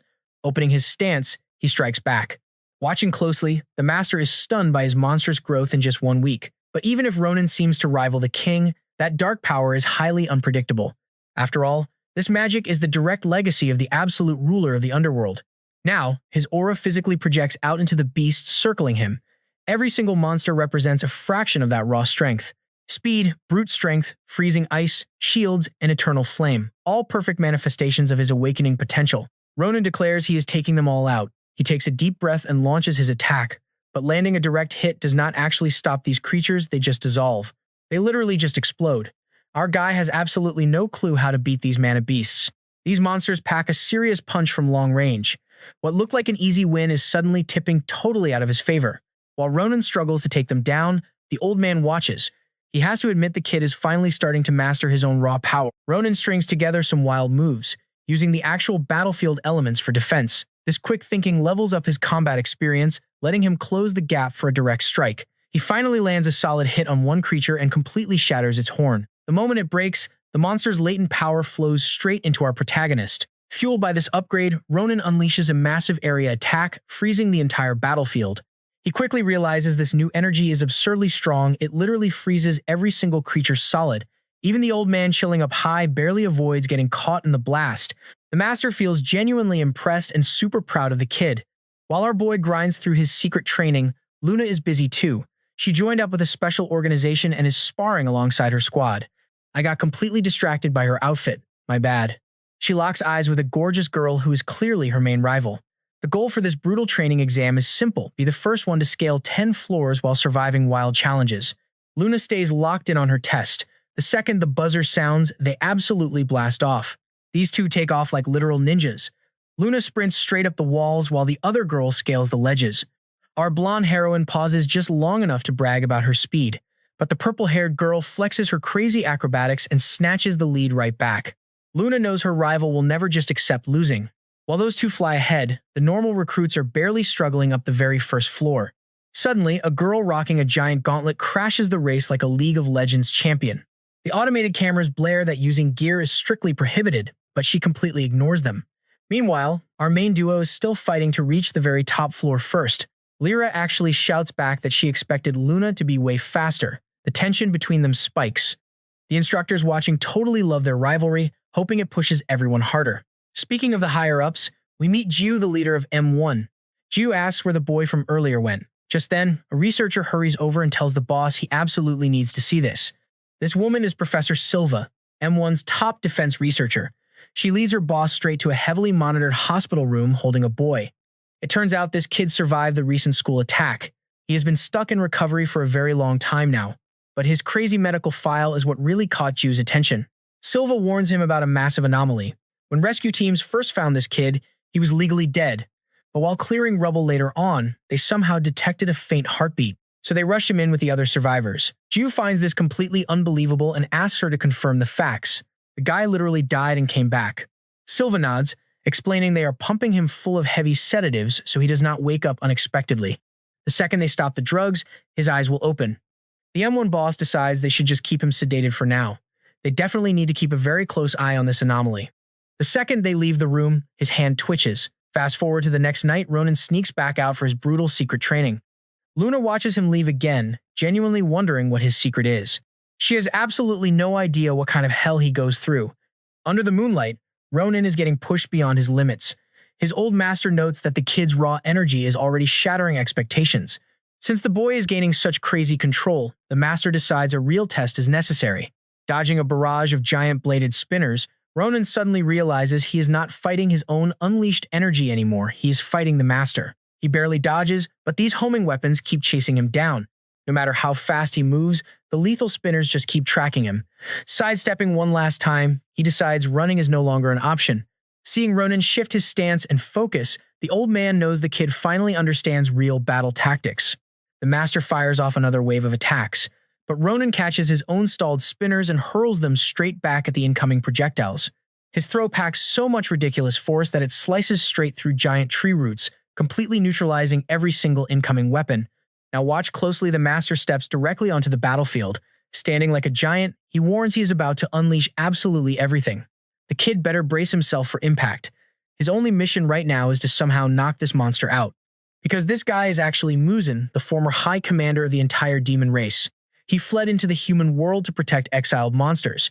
And right now, he looks genuinely terrifying, growing massive with insanely thick armor skin. Ronin strikes the giant right in the chest, but the hit just bounces off, zero damage taken. The old man declares it is his turn now, landing a solid strike right on Ronin's chest. The force punches clean through his body, smashing a huge crater into the wall behind him. A few seconds pass before Ronin gets launched backward by the raw impact. Classic delayed reaction strike. That single hit nearly knocks him out cold, and the old man isn't done yet. The next incoming strike packs serious heat, but Ronin manages to deflect it off course. His master then casually mentions that Ronin's normal hits cannot actually hurt him, so the kid better stop holding back. As long as the old man holds this transformation, he is completely indestructible. Master and student clash in an absolute all-out brawl. They are deep underground, but the shockwaves can actually be felt up on the surface. The master decides to crank the intensity up another notch. Things just got incredibly tough, but Ronin has to survive this. They trade massive blows, and with every single collision, his master feels the kid rapidly evolving. Eventually, even that totally indestructible body starts feeling the heavy toll of trading hits with him. The kid's offense and defense are both spiking hard. The master notices Ronin's eyes practically glowing mid-fight. Then watch this, they clash just one more time, and his disciple's wild strike completely obliterates the entire underground training facility. The sheer force knocks the old man right out of his transformation. He finally realizes the kid was hiding his demonic energy all along. Tapping just a tiny fraction caused all this destruction. He is finally ready to control that insane power. Cut to the next morning, where our favorite blonde girl is sleeping peacefully. While she was out cold, somebody completely scrubbed the house and cooked a full breakfast. She wakes up, sees the spotless room, and is utterly stunned. Honestly, the guy is a perfect husband. How is this real? Ronin came back early and actually woke up first for once, knocking out all the chores. Now she can just sit back while the future father of her children casually serves up breakfast. Over their morning chat, Ronin mentions how he used to wake up feeling totally exhausted, but today he is feeling shockingly great. Luna snarks back that his late-night strolls are probably to blame for that fatigue. She points out he is totally free to do what he wants, but he should really start considering the feelings of the people who actually worry about him. Our hero tilts his head and asks if she was worried. Suddenly realizing how that sounded out loud, Luna gets totally flustered and immediately scrambles for an excuse. Stumbling through a bunch of nonsense, she finally lands on a halfway decent defense. She claims she just worried that his potential accidents might inconvenience her own life. Nothing more than that. Ronin quickly apologizes. He admits that since his grandmother passed, he never expected anyone else to care about his safety. The soft tone and that unexpectedly charming gaze instantly give Luna some serious butterflies. She mentally crushes those romantic vibes right away. She is a hardened warrior, not some blushing teenager. Anyway, since Ronin is all recovered now, she tells him they need to head over to M1 together. While walking, Ronin catches his reflection and starts panicking internally about his demonic mark. Back during the school incident, he absolutely transformed, meaning the mark was out in plain sight. That lingering doubt makes him super anxious. So he casually asks Luna if the M1 staff can even tell monsters and superhumans apart. She admits there are indeed monsters parading around in human skin. but the moment they activate their abilities, their bodies change, making those unique monster marks dead giveaways for anybody watching. Hearing that makes Ronin breathe a sigh of relief. Maybe she totally missed his mark. Plus, M1 currently thinks monsters are actively hunting him because he is a superhuman. But there is another dark detail quietly eating away at his conscience. His master warned him that with Sana gone, the monsters are definitely coming for his head. Seeing him zone out, Luna asks what he is thinking about. Ronin totally ignores his future wife, entirely trapped in his own head worrying about the monster threat. He desperately wants to know what these demons actually want with him. Brushing it off, Ronin suggests taking a detour before hitting M1. Meanwhile, regular kids are just heading to school. That guy who used to terrorize everyone is suddenly playing nice with the other students. Dropping the tough act, he actually asks the weaker kids politely for their cash to buy snacks and smokes. But unlike the old days, everybody completely ignores his existence. When his old gang shows up, the former bully desperately tries to salvage his shattered reputation. The bespectacled kid brutally shuts him down, telling him to drop the tough guy routine. They all watched him sob and beg for his life in front of Ronin anyway. He calmly adds that if he were in those shoes, he would have dropped out purely from the sheer embarrassment. Every single piece of truth hits the bully right in his fragile ego. The bald guy weakly stammers out that he is still the strongest fighter around. But the fear is completely gone, replaced by pure disgust. Getting looked down on like that absolutely breaks him. Tough on the outside, weak on the inside. That loud bravado was just a cheap shield to hide his fear. So Ronin ends up riding the bus with Luna, quietly watching all these normal students happily heading off to school. Honestly, seeing them makes him smile, but it stings a little too. He can never go back to those classrooms. His normal everyday life is completely over. They eventually reach their stop. Luna turns to him and asks, isn't it way too risky for them to be out here alone when monsters are actively hunting him? Walking past Luna's old workplace, Ronin asks why she suddenly quit. She brushes it off, says the job was just awful, so she walked away. But Ronin knows that M1 provides heavy financial support to its members, so he figures she took that job near his place purely to watch him. Anyway, the very first spot Ronin needs to visit is his own house. He freezes right at the front door. Luna totally notices and asks if he is doing all right. Trying hard to bury his past, our hero just brushes it off, saying he remembered something. He tells her he just needs to find something inside. All his left behind belongings are waiting right behind that door. Honestly, our guy has no clue what he is even searching for. He only remembers those monsters were hunting for a specific set of keys. So, maybe one of those keys is hidden right here. While he stubbornly digs around in silence, Luna spots an old photo of Ronin and his grandmother Santa. For some weird reason, that face looks super familiar to her. Ronin eventually gives up. He comes up totally empty-handed. Luna asks again what he actually wants, but he keeps his mouth shut. He just tells her they need to head back now.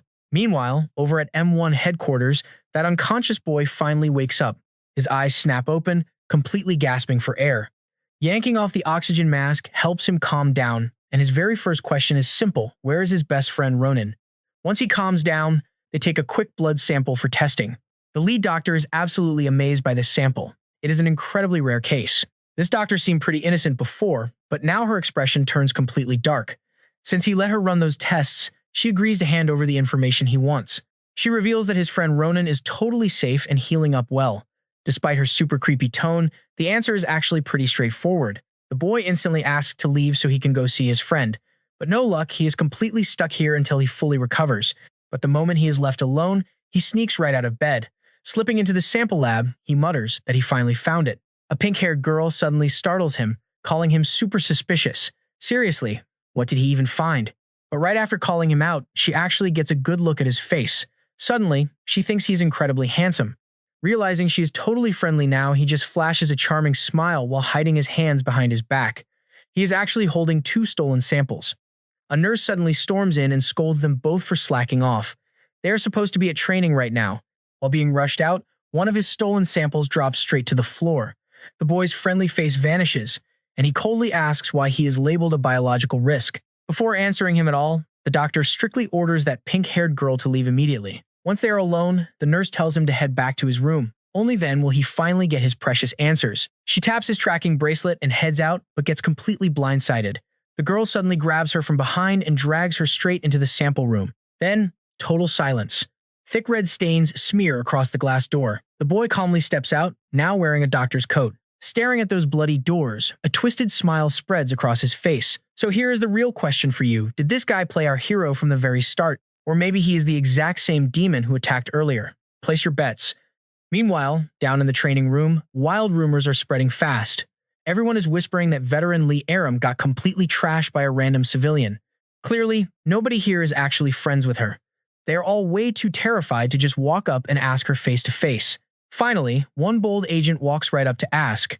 He wants to know if it is true that a seasoned veteran struggled against a freshly awakened newbie. The guy acts super confident, but Lee Aram just totally ignores him. That completely shatters his ego. He angrily wonders just how incredibly strong this mystery guy actually is, and right on cue, the exact person they are gossiping about casually strolls into the training center. Every single agent goes dead quiet, just staring him down. The legendary newcomer is Ronin, the exact guy she attacked before Luna jumped in to break up the fight. Now everyone is dying to see what this kid is actually made of. Is he really as strong as the rumors claim? That pink-haired girl has a totally devilish streak, quietly whispering about how incredibly handsome he is. She is literally the only person swooning while the entire room glares at him with pure hostility. The M1 leader watches closely, eventually asking if this hyped-up newcomer is here to take their official entrance exam. Actually, Ronin never once agreed to join them. He bluntly states that since they both fight demons, he will happily cooperate, but he refuses to become a lapdog for M1. While he is talking with Luna, that boy suddenly appears right behind Ronin. He scoffs, calling all this talk of equal cooperation absolute garbage. He is furious this newbie thinks he can stand beside people who actually bleed for this place. The kid glares at Ronin. The veteran agent smirks, claiming this is the absolute perfect mood to completely thrash a rookie. He finds Ronin's stare incredibly annoying. Teleporting right next to the leader, the veteran begs to teach the rookie a basic lesson. They get the green light for a match provided Ronin actually agrees to fight. Right before the showdown kicks off, a staff member checks out a nearby room. She opens the door and instantly panics. The whole place is painted crimson. A headless body is slumped on one side, the missing head tossed on the other. Back on the training ground, the veteran practically demands that Ronin pick out a weapon, but Ronin completely turns him down. His bare fists are more than enough. This wild confidence instantly makes the pink-haired girl declare her undying love. She gets incredibly fired up and immediately starts cheering for the rookie. The crowd is not having it. This newcomer's arrogant vibe reminds them way too much of Lee Aram, and nobody here actually likes her. That is exactly why the veteran wants to crush this rookie's ego. Lee Aram totally humiliated him in the past, and he never forgot it. Crushing a kid who acts just like her is the perfect revenge. The second the match starts, the veteran launches a lightning-fast assault. Blinking right behind Ronin, he starts bragging about his insane agility. He claims his movements are way too fast to even track. And Ronin honestly cannot track the guy with his eyes. The veteran is dangerously quick, constantly shifting straight into his blind spots.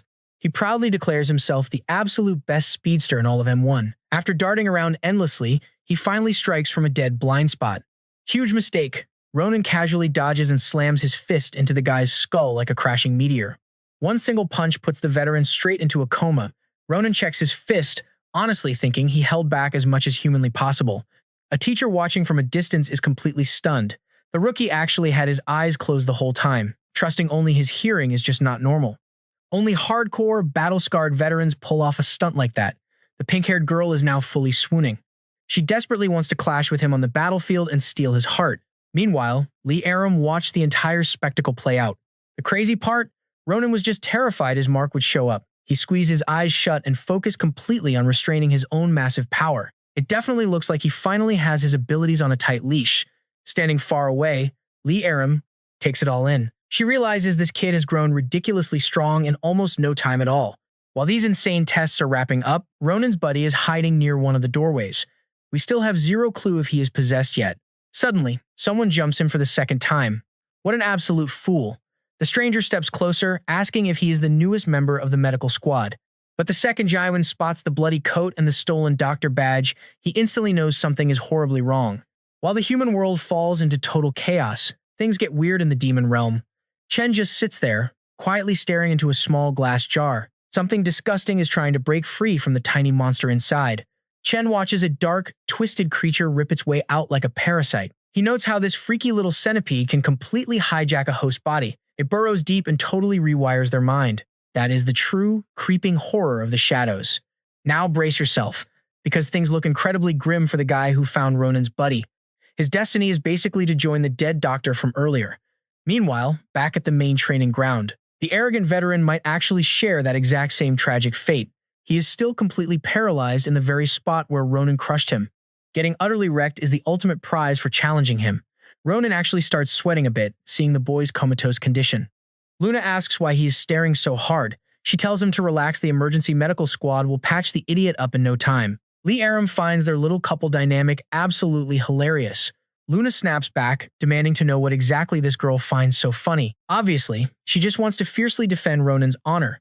The two girls violently lock eyes, leaving Ronin completely confused. Of course, the crazy pink-haired girl is practically begging for a catfight. Right in the middle of this drama, the base leader approaches them. The man claims those insane combat feats mean Ronin must definitely possess some kind of hidden psychic power. He promises that surviving their brutal training camp will make Ronin an absolute beast. But the pitch gets cut short when screaming security alarms suddenly trigger everywhere. A massive intruder alert flashes. The two girls freeze in pure shock. Cracking this fortress's high-tech security grid is supposed to be completely impossible. Panic erupts about a monster raid. Ronin gets a chilling thought: did those twisted creatures follow him here? The base commander immediately screams for every single agent to take up combat formations. All non-combat staff are ordered to evacuate the sector immediately, but our hero steps up, telling the leader he is ready to fight. The commander completely shuts him down, ordering him to fall back with the civilians. Ronin refuses to budge, insisting his raw power could change everything. The tension in the room just explodes. Prepare for absolute chaos. The base leader argues that Ronin is an unrecognized face. In the chaos of battle, the security agents might just accidentally attack him. Luna points out she can sneak Ronin outside, since his name isn't in the base's entry logs anyway. But the local crazy girl totally interrupts, volunteering to personally escort this incredibly handsome guy out herself. Amidst all this sudden chaos, the panicked staff immediately call for their boss. The boss just orders the crazy girl to take Ronin out while Luna heads straight to the combat post. The quirky girl, named Sai, tells him not to sweat it. With a massive grin, she promises to protect her handsome boy and beckons him along. Base personnel scramble to figure out who exactly this bold intruder is. Everyone immediately drops into combat formation. Their frantic search finally yields one very grim clue. Down in the lab, they find a fresh corpse, definitely the first victim of this sudden invasion. Walking down the long exit corridors, Ronin asks the girl if this place has ever actually been invaded before. She casually admits there was one ages ago, way before she started working here. But seriously, he shouldn't worry at all. She fully intends to protect her handsome boy. Just make sure to properly thank her later, preferably alone in a quiet room. Ronin starts stressing if invasions are this rare, why today of all days? Just because he showed up? Then, entirely by chance, they bump right into his old friend in the hallway. Seeing his buddy for the very first time since the horrible accident, Ronin is totally stunned. Yoon-young pulls him into a super quick hug, though for a split second, his face turns dead cold. Arvian masks it with a bright, cheerful smile for his friend. Meanwhile, our crazy girl recognizes Yoon-young right away, the other handsome guy from the clinic. She completely loses her mind with excitement, bragging that she now has two gorgeous guys all to herself. The girl is literally just enjoying her sandwich. Yoon-young quickly warns Ronin that this is absolutely no time for messing around. Alarms mean immediate evacuation. But the crazy girl just gets even more hyped up, telling them both to totally relax. She will personally escort her two favorite handsome boys to safety. Meanwhile, the base leaders nervously monitor the main security room. The cameras caught everything from the last few critical moments. A stressed analyst finally manages to pull up the exact footage of the actual incident. The original attacker, clearly a member of their own medical team, was brutally shot down. The boss orders a tight zoom on the blurry image. Looking closely, he makes a chilling realization the culprit is the exact same boy who died and resurrected. They finally know exactly who triggered this entire bloody invasion. The leader shouts an immediate order to hunt this boy down. Unfortunately, that exact target is currently walking with Ronin and C. She casually leads them straight into the Sector 1 security room, guaranteeing their absolute safety. Sai tells the guys to sit tight right here, while she grabs them some water. Yoon-young sighs, saying they are finally safe for now. Ronin, however, looks deeply conflicted. Back then, he heard his buddy was getting medical treatment in some top-secret organizational facility. He genuinely never expected it to be right here inside M1. Ronin gently asks if Yoon-young is truly holding up all right. His past injuries were no joke, and surviving a chest wound like that is honestly nothing short of a total miracle. Our main guy just smiles in relief, genuinely overjoyed that his best friend actually survived. Moving forward, Ronin swears to protect him at all costs. He is completely serious, but deep down, a dark doubt creeps in. Can he actually do it? Is he even capable of keeping him safe? Yoon-young coldly states that this entire mess happened because of him. The only reason he suffered a fatal wound and ended up trapped here was Ronin. Those brutal words leave him completely paralyzed in shock, just as C returns carrying their water. Whatever else Yoon muttered to him remains a total mystery, but Ronin looks absolutely shattered, sulking quietly in the corner. Now watch this terrible timing. The lab team finally tracks down the footage, confirming the dangerous boy they saw is sitting right inside their own security sector. The boss immediately realizes that is the exact same room Ronin and Cadet C just entered. A female staffer quickly pulls up the live feed for that specific location. The screen shows all three of them together. The violent perpetrator is just hanging out with the two innocents. The panicked staff desperately ask if they should deploy armed men immediately, but Professor Hans Silva shuts that down. Cadet C activated the room's hard lockdown mode the second she walked in. No one from the outside can breach those doors under any circumstances, leaving them completely powerless to act. The man asks if this patient wasn't actually under the professor's own responsibility. The facility leader grimly interrupts, stating that their only real option right now is to just sit back and observe. They have to just watch these kids on the monitors. While the control room completely loses its mind, our pink-haired girl is simply thrilled to be trapped with two extremely handsome guys. Ronin looks incredibly cool, and Yoon seems a little pale and sick, but still totally handsome. But the vibe is undeniably weird after she brings the water. Everything has suddenly gone completely, awkwardly silent. Did some wild drama go down while she was gone? Her first completely unhinged thought is that they obviously fought over her. Who could possibly resist her incredible charm anyway? Now she has to decide who gets to be her boyfriend. Maybe the serious one he is absolutely C's ideal type. Right in the middle of this ridiculous fantasy, she spots a dark blood stain completely ruining the boy's white lab coat, instantly triggering a memory. Why is he wearing a doctor's robe anyway? Yoon finally speaks up, saying that down in the laboratory, he dropped blood stains his clothes. He grabs her shoulder, warning her they've had major problems because of this before. That intimidating aura makes the girl completely freeze. The guy she thought was so beautiful is now fiercely threatening her. Sehee is terrified. Ronin notices right away and steps in to stop his strange friend. Remember that totally weak kid from the very beginning of our story? He is completely gone. Ronin demands to know what on earth happened to him. His old friend seems like an entirely different person. The boy gives up the act and just starts laughing like a complete maniac. Full anime villain breakdown. This makes it painfully obvious to Ronin who the real problem is. He shouts for Sehee to run. Meanwhile, the scientists in Security Room 1 get orders to move to Room 2 immediately. Right after that, the M1 department head appears as a hologram. She warns the stunned girl the base intruder is standing right in front of her. It is Yoon. Ronin, everyone sees this massive alert from Jier. Ronin watches his old friend bare his claws and charge at Sehee. She is still completely frozen. This attack will absolutely kill her. Our protagonist heroically steps in and catches his opponent's wrist. Who is this guy really? The cynical boy ignores the question and keeps making sick jokes. But for Ronin, the truth is obvious. That demonic hand. Finally snapping back to reality, Sehee decides to fight back. Yoon dissolves his entire body into shadows and vanishes into thin air. Sehee punches nothing but the empty void in front of her. She has no clue where he went, and neither does the control room. The professor notes he looks exactly like that monster from the school incident. So maybe this student is actually being controlled by it. That terrifying possibility sends chills down the professor's spine. The other agents demand to know how she can be so sure a monster could parasitize a human body. Unlike the others, Jae-hyuk completely buys it. He confirms there really is a creature out there capable of human possession. They have to handle a monster with their own hands now.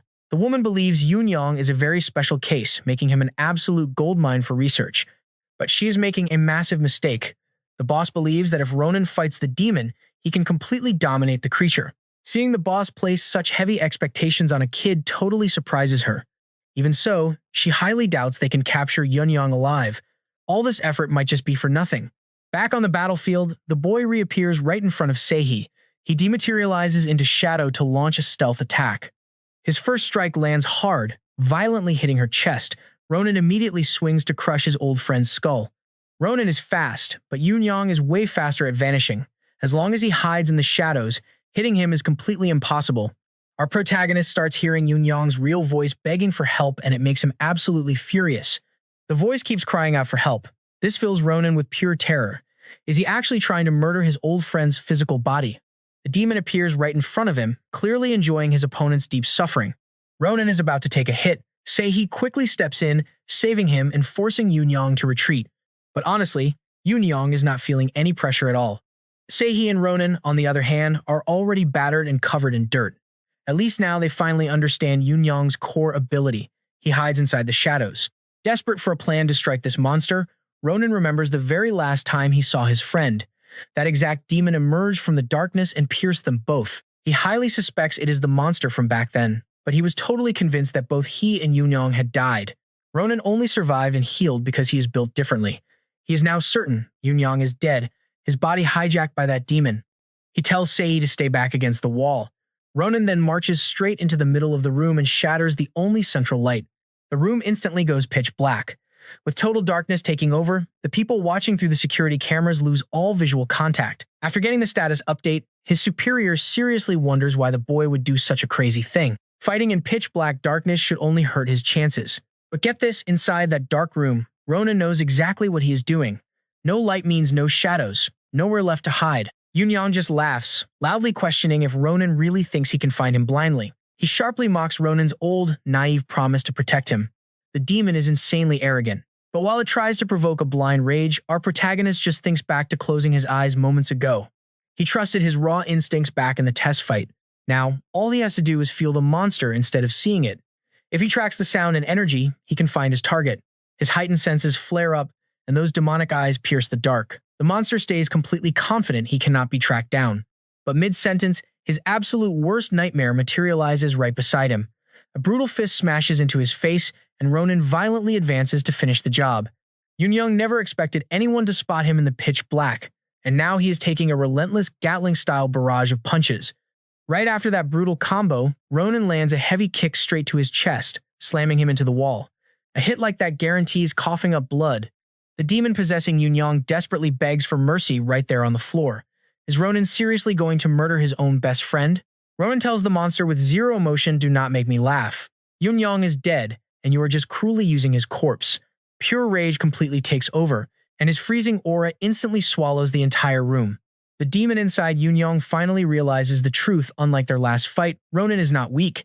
He completely mastered that wild power. Before anything else, he desperately needs to warn Jin about this. But his luck runs out fast. In mere seconds, he is entirely frozen solid. Just the sheer pressure of that aura turned his body into a literal block of ice. No hesitation. Ronin shatters his own friend to pieces. Security cameras catch the massive flash of light from the clash.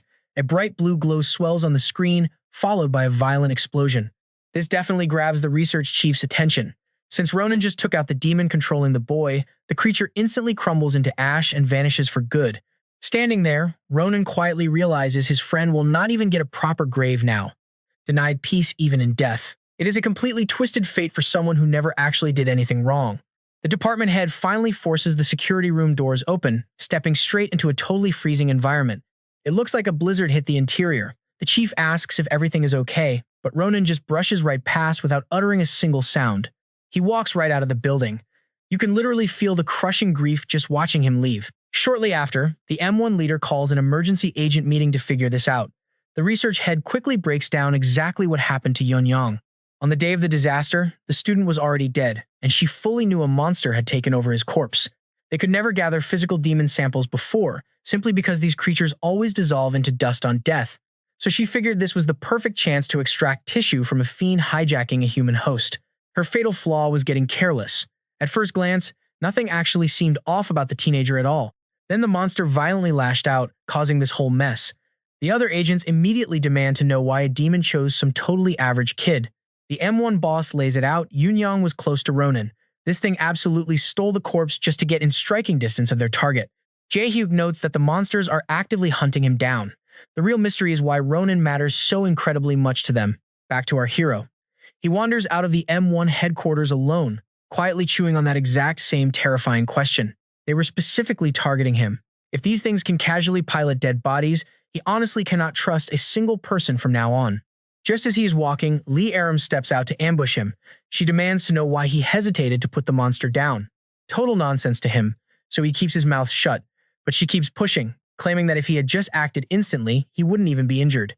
He simply brushes past the agent, tossing out one flat fact: Yoon was his friend.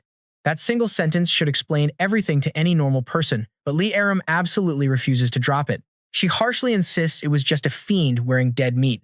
There was zero logical reason for him to get emotional and pull his punches. This girl is seriously testing my patience right now. Am I the only one wanting to punch her? Ronin drops his arm, looking tense enough to actually snap.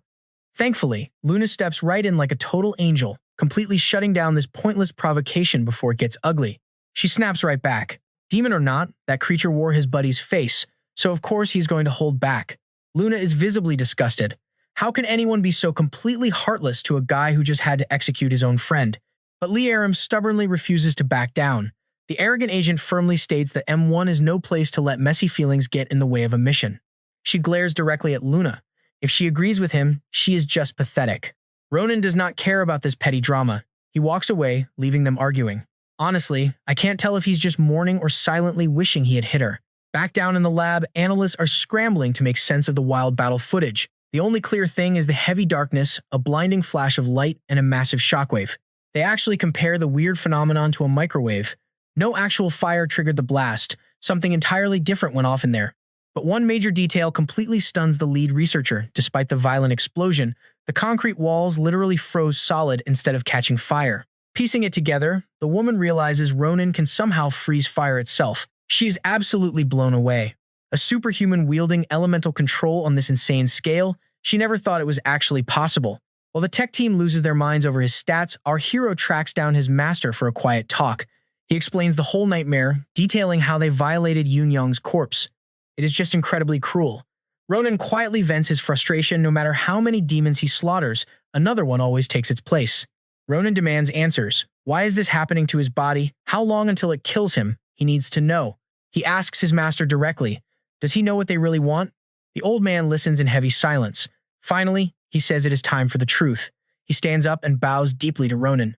Ronin freezes in total confusion. Muzan explains this is pure respect. As a former soldier of Khan, he must bow to Khan's bloodline, the true successor holding the absolute authority of the Demon King. The sheer weight of this reality completely shatters Ronin's mind. Muzan explains how the demon realm was completely annihilated after the Great War. Wild flames consumed absolutely everything. Back then, enemy forces stormed the castle. Every loyal soldier had one single duty: protect their ruler. Muzan himself stood as Khan's personal royal guard. But on that tragic day when fire devoured the demon realm and shattered their world, he completely failed his sworn duty. Khan's younger brother absolutely despised the king's choice. Marrying a fragile human and siring a half-blood child disgusted him. So the younger brother orchestrated a massive, bloody coup to steal the demonic throne. Their horrific clash literally fractured the demon world. But King Khan wielded unimaginable, absolute power. However, the traitor relied on filthy tactics. He landed a lethal, cowardly strike on Khan before the real duel even started. The royal guard line shattered. They abandoned the ruined castle. Muzan escaped the demon realm entirely, hiding away in the human world ever since. The apocalyptic warfare between the royal brothers was simply too much for anyone to survive. Khan's death completely broke their spirit. Muzan reveals that Sana, Ronin's own grandmother, served alongside them in the military. He finally lays it out. Ronin is Khan's true heir. Sana smuggled him into the human dimension to save him from the usurper's execution blade. Muzan admits he was completely blind at first. When Ronin initially arrived, he just saw another ordinary demon run away. But then he witnessed those inextinguishable blue flames. He knew instantly this was the prince. That specific fire is a legendary royal trait among their kind. It marks the one true heir to the entire demon realm. Yet Sana kept her grandson completely in the dark. Ronin is left reeling. Muzan keeps digging into this bloody history. The usurper sits on Khan's stolen throne, desperate to erase any remaining threat to his crown. He needs the rightful heir dead. More importantly, he needs to rip out the biological key that grants true royal authority. Without it, his kingship is a fraud, and that is exactly why this endless horde of monsters is hunting Ronin. Wait a minute, how did they suddenly end up somewhere else? Regardless, Muzan states a heavy truth. Ronin carries the survival of two entirely different species, so dying is not an option. That conversation was just a flashback. Right now, Ronin sprints through the pouring rain, using the storm to wash away his tears. His fists clench, he just needs real strength to shoulder this massive burden. A violent memory flashes back to that exact night the royal castle fell. Ronin's fragile human mother was totally stranded in a collapsing demon wasteland, gripping her baby boy tight to her chest. With Khan slaughtered, she honestly expected death to claim both her and her helpless child next. But hold on, why are we suddenly back to the room conversation? This editing is absolutely wild. Anyway, Muzan keeps pushing through the tragic history. He figures Santa hid the truth to buy them time. She just wanted her grandson to experience a quiet, normal human life. Once the enemy realizes he is the key, peace becomes impossible. Back on that night, Muzin actually crept back to the ruins, assuming the king's defeat had burned everyone alive. Seeing the devastation, he and his surviving squad chose to abandon ship and flee earthward. Only the royal bloodline can manipulate the dimensional rift. The moment Khan perished, they made a desperate sprint through the portal before it permanently sealed. Naturally, Ronin's awakening power acts as a master key for that exact portal. This explains the usurper's obsession. He needs Ronin alive just long enough to rip open the dimension and slaughter the human world he utterly despises. If that rift tears open, Muzan warns, the false king and a literal ocean of nightmarish monsters will flood onto Earth. Total human extinction is the only goal on that tyrant's mind. Cutting back to the rainstorm, Ronin stands soaked. He finally understands he is a walking doomsday trigger. The very strength he bleeds to control is the exact key capable of tearing the sky in half. Meanwhile, deep within the demonic realm, heavily armed guards monitor the sealed gate. The usurper king approaches, demanding answers for the violent tremors. A trembling servant reports the truth. The ancient gate is reacting to the royal key's sudden awakening across the dimensional barrier. The false ruler glares at the stone. This resonance only happens if the true heir's immense power has finally erupted. His loyal minion stammers out a terrifying thought: what if the boy locks them out permanently? If Ronin seals that tiny remaining fracture, their invasion ends before it begins. The human dimension would become completely unreachable forever. The usurper king practically snarls at the mere idea. He angrily demands an immediate update on Qin, who is severely failing his retrieval mission. Cut to Qin, currently standing on a cliffside, obsessively staring into the roaring ocean. He feels the chaotic energy shift. His target is officially awake. The queen's precious child finally woke up, and with those words, the screen flashes back to that absolutely terrible day. Hua Yun, the human who married the demon king, handed her baby over to Sana. That child was Ronin. She gave her baby away to ensure he wouldn't share her brutal fate if she didn't make it out alive. That exact night, little Ronin was placed directly into Sana's protective arms. Sana accepted the heavy burden and took the baby. But that same night, she also made a truly horrifying choice. She went straight to her own son, Qin. She was holding his younger sister in her arms. Seeing he wasn't captured brought her immense relief. The boy had stayed perfectly hidden with his sister dead silent and managed to escape. She told her boy she had a massive job to finish now. The second she walked away, he had to take his sister and run for his life without ever looking back. He had absolutely no idea why she was acting like this. She yelled back, "No time to explain, just do exactly as I say." Out on the path toward the forest, he'd find a small pile of rocks. Once he reached the end, he needed to show this specific cord to someone waiting for him there. She pulled her son into a tight hug, promising to find him later. Looking at his mother for the very last time, Qin realized she was carrying the queen's baby. His mom called him her strong boy. He had a solemn duty to protect his little sister now. That night, he was left entirely alone, saddled with the heavy burden of raising his sibling. From that moment on, pure hatred for humans took root in Qin. They were the entire reason his own mother abandoned him. He actually followed her orders that night and went to the meetup spot. But the people supposed to be waiting for him, not breathing anymore. Nothing but cold bodies. The new king's army had already wiped them completely off the map. The boy screamed out for his mom, begging to know if this was the right place. But the tragic reality, he would never see her face again. Think about the absolute despair tearing through this kid's head after staring at this cursed spot for years. He knows full well his mom fled through here to the human world, all because a human asked her to. Cut back to the present at the new king's castle. The soldiers report they still can't track down Qin, and the servant insists they scoured every corner. He just vanished. The guy probably bolted out of pure guilt for his past crimes. The furious king demands his absolute strongest soldiers gather immediately. They need to pack the area with maximum manpower to stop the rift from completely snapping shut. The servant knows this is incredibly reckless. Every single person there could easily die. But a man yells out, "None of that matters. An order is an order, and they will obey." So the humble servant rushes off to execute his king's commands. But deep down, he is deeply disgusted by the current state of the demon world. And in his mind, every single disaster traces right back to the king's right hand, Qin. He hated that kid from the exact second they crossed paths. And that was a seriously long time ago. It goes all the way back to the day Qin revolted and sparked the demon civil war. Two homeless street kids walked right up to the soldiers. He demanded to join the army, instantly getting mocked by the grown men. But even surrounded by adults, the kid didn't back down. He screamed that he'd become the strongest soldier alive and crush them all, striking a serious nerve with the troops. Way too much arrogant talk for a puny kid.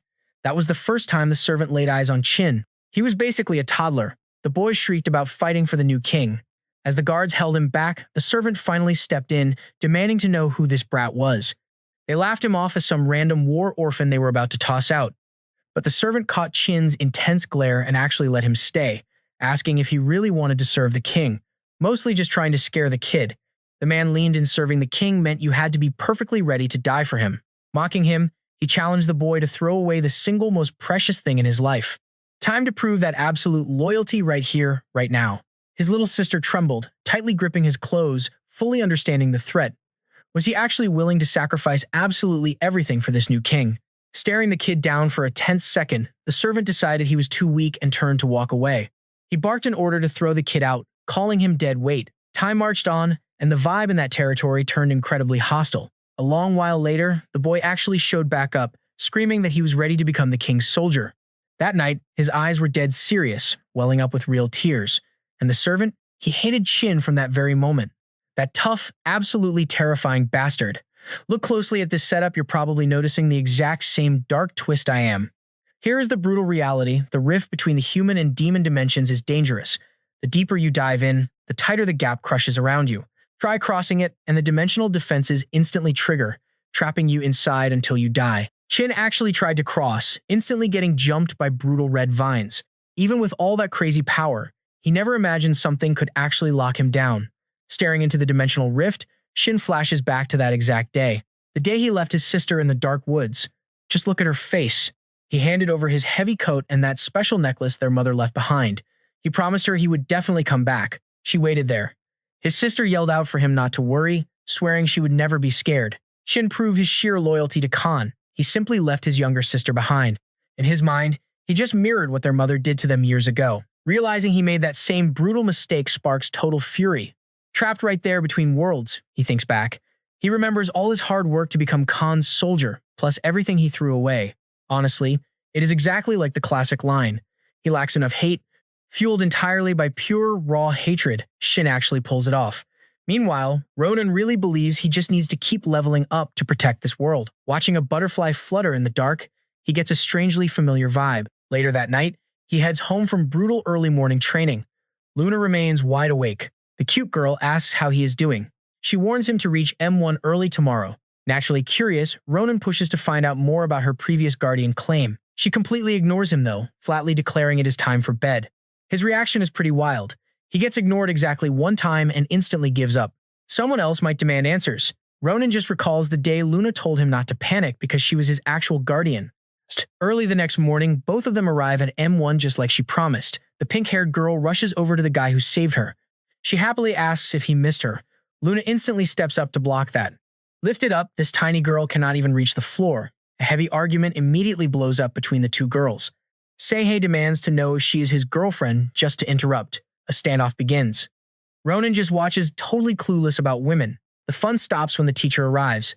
She orders Seihei straight back to the training room. Sadly for her, she gets absolutely zero time with our protagonist. Getting completely dragged away by force, the girl screams out wild declarations of love. Once she finally vanishes, Luna lets out a huge sigh of relief. The girl seriously cannot read the room. The teacher then tells Luna to hit the training room too, leaving only Ronin behind. Right on cue, the woman asks Ronin if his guardian should really follow him everywhere. That question seems pretty harmless at first. Luna jumps in, arguing that since he lacks registration, she really needs to stay close by. The head scientist shuts that down fast. Ronin is not her responsibility in this place. Playing the perfect gentleman, Ronin tells Luna not to worry. She should just focus on her training. Walking away, our heroine feels super anxious. Does she know something we do not? Ronin gets pulled in. They collect digital scans and take blood for every single possible test. He starts wondering just how many liters of blood they actually plan to drain. The woman runs every single test before marching him over to the Anan chief. The guy clarifies that all these tests simply secure his biometric base registration. Now he holds full access to the facility. Ronin secretly wonders if they found something. The woman claims nothing looks out of the ordinary, yet our protagonist still worries they might have caught onto his secret. He feels nervous because her words sound pretty suspicious despite the reassurance. She basically calls his raw power just as impressive as his absolute health. That wraps it up. Following an exhausting day of tests, Ronin visits his master tonight. He explains the harsh training and his real motive for joining up with that monster hunting squad. Joining strictly to gather intel on the monsters was his plan. Any tiny scrap of data for fighting those creatures brings him massive advantage. Muzin notes his determination. That is perfect. So, he locks in a major decision himself. Promising to help Ronin now, he requests to be called Musin since the monsters used that title. Back then, he served as a royal guardian to Khan. Musin says he must gather Khan's soldiers who crossed the dimensional passage that day. Those refugees hiding in the human world will absolutely rally. Watch what happens once they realize Khan's son is building power on Earth. Once all the pieces finally fall into place, they will hit the battlefield. They're desperate to back his legendary rise to become the true king. Musin wagers his entire life on turning Khan's son into the ultimate new king.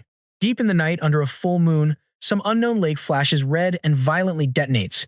The guy following those classic ruthless principles finally breaks into the human realm. Shin is out for blood, determined to destroy Ronin for making his mother abandon him. Meanwhile, over in the demon world, villages are completely emptying out. They just cannot track down the new king's heir to collect those heavy taxes. There was a rumor that they all just fled. But another story claimed they were dragged straight into the rift, and everyone knows stepping in there is a guaranteed death sentence. Then a soldier pointed out a fresh trail leading right into the forest. And to top it off, word was that any resident who spotted a blue butterfly vanished that same exact night. The king's servants started sweating. Were the old king's remnants plotting a comeback? Or maybe the locals were regrouping in those woods, teaming up to overthrow the new ruler.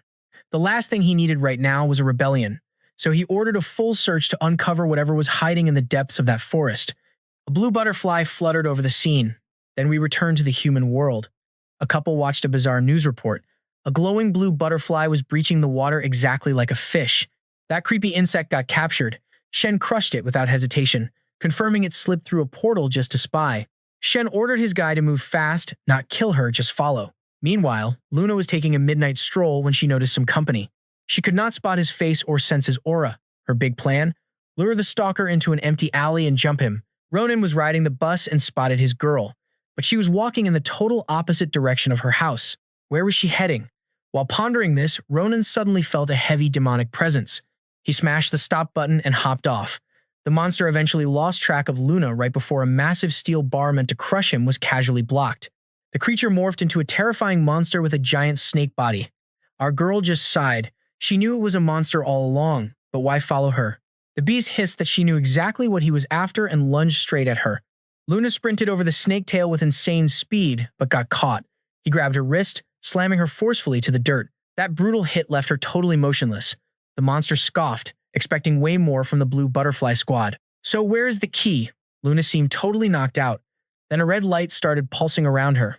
Her claws manifested, slicing the snake tail into pieces. Her true form finally snapped into view, complete with cat ears and multiple fluffy tails. Her real name was Ari, the nine-tailed fox. The snake demon mocked her, saying she belonged up in northern Ionia, and if she refused to talk now, he would force it out of her. He attacks the Vastayan again and again. She was simply too fast. Luna became absolutely furious, unleashing a power that perfectly mirrored her mother. Even the marks and fighting style matched. The snake demon cursed, never knowing she was a high-level demon. He quickly concluded that keeping her alive was just way too dangerous. Forget what Shen ordered, this guy was fully prepared to kill her. Luna unleashed a savage strike on the trapped beast. She tried cutting him to pieces in one hit, but sadly, her claws lacked the power to hold him. She almost got swallowed whole, but barely held onto the creature's massive jaws. Luna was one bite away from becoming snake poop. A single venom drop grazed her skin, sizzling hot and instantly draining all her energy. This looked like game over for our waifu. Then, a familiar voice called her name. She glanced back in pure shock. Was that Ronin? Why was he here? Terrified, she screamed that she could explain everything if she actually survived this mess. Ronin ripped her free from the monster fangs and stated the story time could wait. One heavy blow. He left the snake completely dazed. The beast knew he was completely outmatched here and burrowed into the dirt. Luna tried stopping him, but the nasty poison wounds kept her pinned. Ronin totally wanted to hunt that demon down, but a bleeding girl took priority. He scooped her up and told her to stop moving. Sometime later, they were back at his place, wrapping up her wounds in first aid. With everything stabilized, Ronin demanded answers. Was she a demon? And exactly how long had she known his real identity? She admitted she figured it out back at school after spotting his medicine. Ronin snapped, so she knew this entire time and just kept her mouth shut. Demons attacked him before. Why should he trust her? The harsh truth in those words made Luna incredibly sad. She desperately wanted him to know she was genuinely on his side, just like his mother always was. Wait, what? Ronin was totally confused, and honestly, same here. Luna explained that the M1 department had been secretly fighting a war against demons for years. General Manager Ju always claimed M1 was a basic defense force protecting humans from monsters. But the leader secretly sent undercover agents into the demon world. One of those spies was a woman named Hyun who eventually got captured and became Khan's wife. That secret agent was actually Ronin's mother. As queen, she became living proof that humans and demons could coexist peacefully. Of course, certain factions considered her existence a massive threat. After birthing an heir with their combined bloodlines, the queen became a massive target. She was a top-tier agent, but dodging endless assassinations? Not exactly easy. Most hitmen failed miserably. Still, she constantly worried about heavier hitters showing up, monsters she just couldn't fend off to keep her baby safe. Her solution?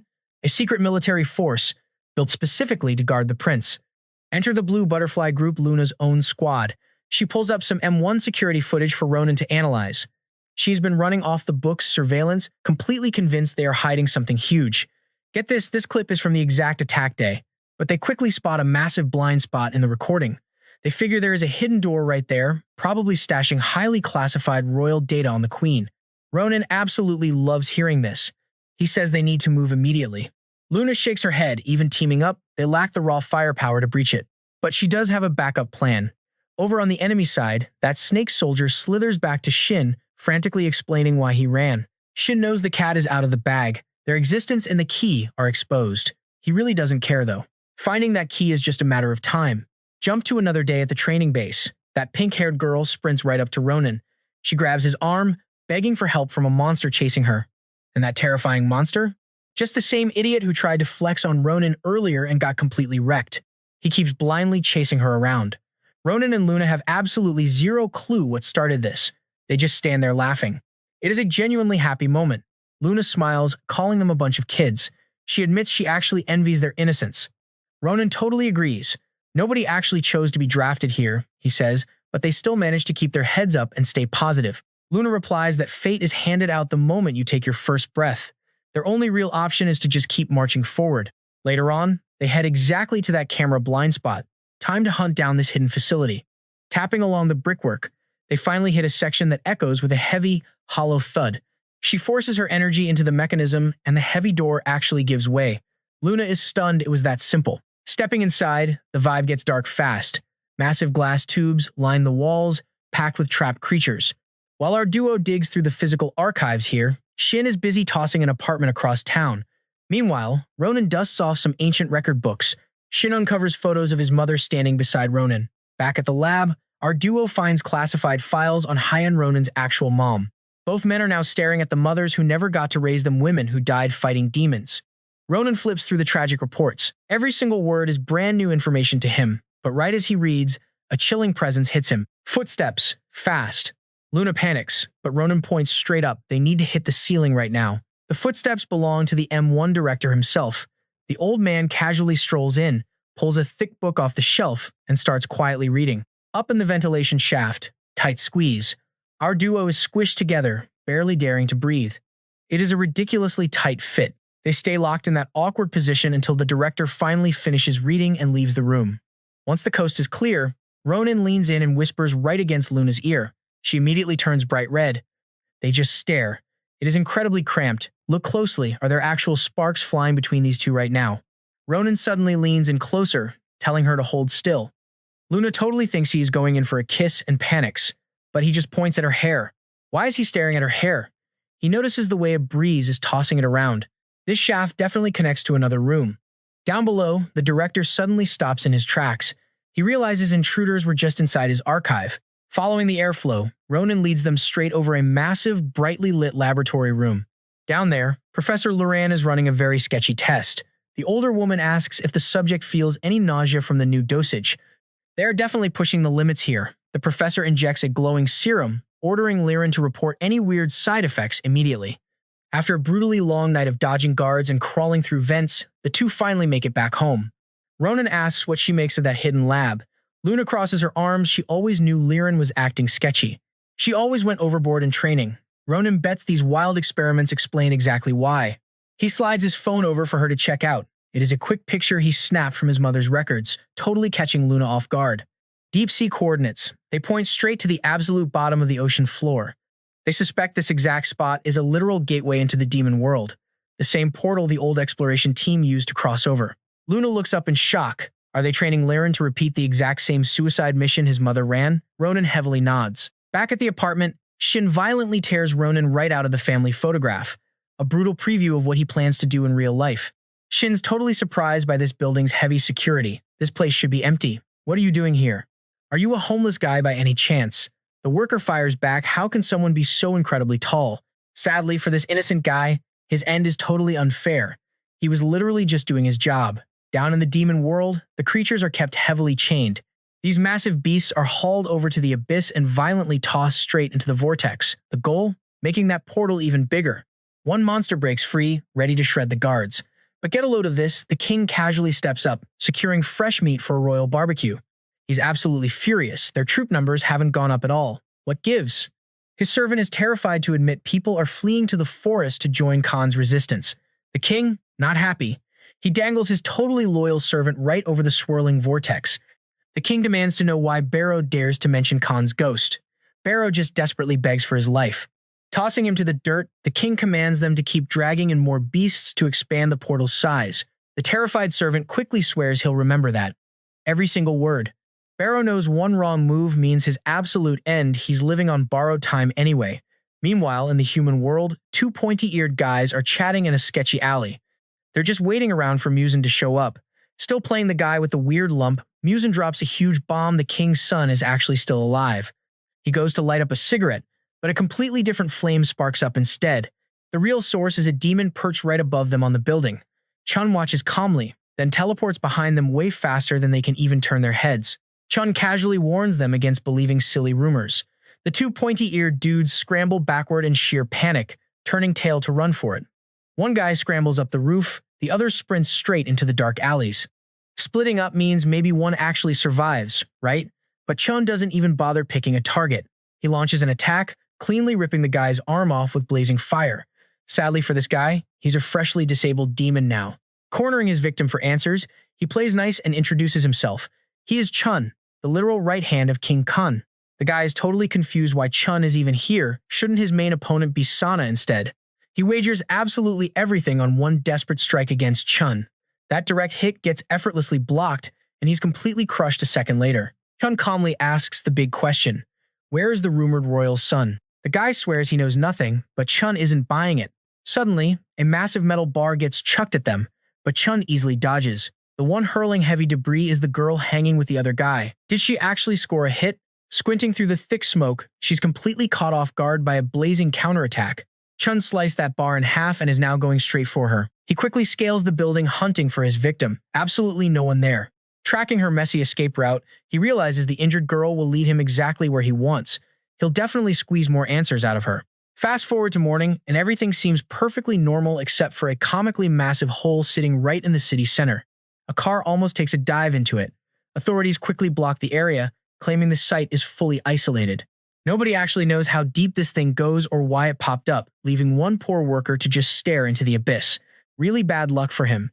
He's about to end up in a permanent grave himself. I bet it's his first and literally last time seeing such a terrifying monster. The beast's barrow chucked into the portal just crashed into the human world, immediately wrecking absolutely everything in sight. Are we finally looping back to where this crazy story started? Alarms at the M1 suddenly trigger. They report a massive attack in Area 23A. She is super hyped for her first real demon hunt, though her partner points out she probably shouldn't be so eager to die. Nero is also stationed at the M1 and completely ready for this mission. Luna warns him the expedition is strictly for Group C, meaning he's grounded. But our guy absolutely does not care about official orders. If ugly demons are openly attacking the human world, he's definitely joining the fight. These monsters are basically massive titans, swallowing poor humans whole. Nearing the drop zone, there are only 3 elite warriors chilling in the helicopter. Our boy confidently bets on who can rack up the highest demon body count. Everyone is totally pumped for a real fight. Learn, though, dead serious. They leap straight out of the chopper, giving total Attack on Titan vibes. Meanwhile, the monsters are having a blast, causing absolute chaos down below. The first soldier blitzes in, using his insane speed to slice the creature into pieces. Packing supersonic speed, Yuan Shang is having the time of his life out here. He might have lost an arrow before, but this kid is ridiculously fast and brutally efficient at wiping out demons. The defender of Piltover unleashes some heavy hits, while Agent Zhang Se flexes a seriously powerful armor technique. Fighting together, these two might look like innocent kids, but that's just a pure visual trick. They are completely ruthless against these beasts. C acts pretty goofy, but she becomes a total nightmare in battle. Lee Aaron is the only one standing apart from the rest. She watches with that same annoying look as always, spotting 5 targets approaching fast. She analyzes everything completely calm. Moving like a goddess on the battlefield, she uses her skills to wipe out all the creatures at once, landing softly on a fallen body.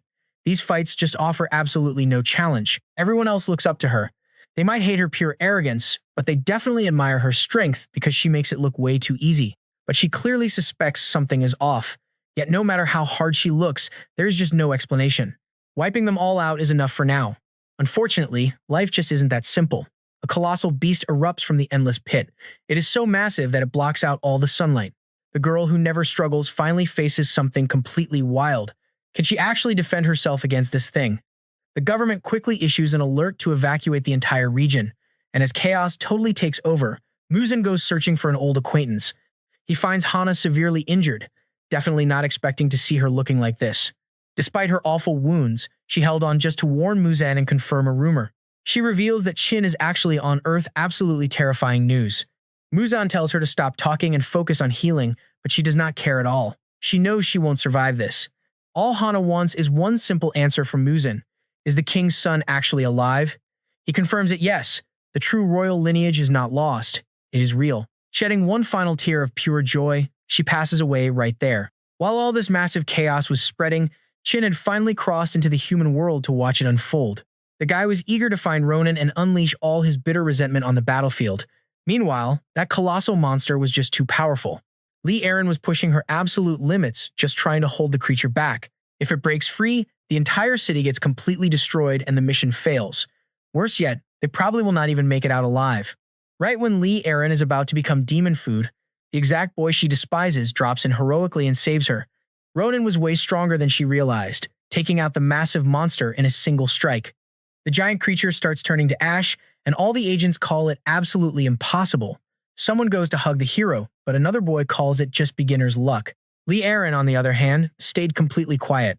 Luna walked over to help and offered a hand, since the area was still pretty dangerous. But the arrogant girl completely refused any help. She was always like this. Luna muttered that trying was totally useless. Lee Aaron just angrily stormed right off the battlefield. The wounded were quickly carried away, with so many people deeply affected by these creatures. Watching these people, Ronin knows part of this is his fault. Luna says they should head back to M1 base. Ronin tells his partner that this is definitely not over yet. He is absolutely sure this was merely the start of the attack. Sometime later, Muzan met with his allies to deliver the grim news Chin has returned. Everyone needs to know he serves as the right hand of the current demon king. Chin is widely known as the absolute strongest demon in the kingdom. But Muzan warns them not to be fooled. It has been decades since that last battle, where bodies burned and lives were completely swallowed by a war that felt like hell itself. Get ready, they will face this exact nightmare again on Earth. The cavern suddenly opens above them, and the former king's warrior has to rise for a new fight. They absolutely cannot be tricked into thinking they have zero chance this time. That cave cracked open because the Demon King's general forced it. Chin actually came to crush them personally. All the warriors attack him at once. Even together, they stand no chance. Chin repels them with terrifying ease. Moving way faster than they can track, he slices off the heads of every single survivor from the last war. General Chin is completely relentless. Just by slamming his blade into the dirt, a literal sea of fire erupts straight toward his target. Muzan blocks the fierce strike, barely saving the last 2 members of his resistance. Surviving just one of those attacks makes Chin admit the old man is pretty admirable. Muzan, however, does not respect Chin's attitude one bit. Despite everything that went down, he still sided with the traitor who stabbed his own brother in the back. Chin challenges the former commander of Khan's army to a duel. Now treated like a fugitive, the old man fights back fiercely. Mid-battle, Chin demands to know where the key is. Muzan is heavily pressured by the guy, knowing full well he cannot win this fight. Those 2 girls the old man saved try jumping in, but they are just insects to Chin. From behind the wall, Muzan can only hear their desperate screams.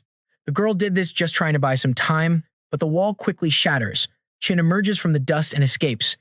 Those few seconds were barely enough, but now the girls have lost their lives. Still, that won't ever stop Chin from hunting Muzan down. He casually walks right into the city, passing everyday civilians. People around honestly think this weirdly dressed guy is just filming a movie.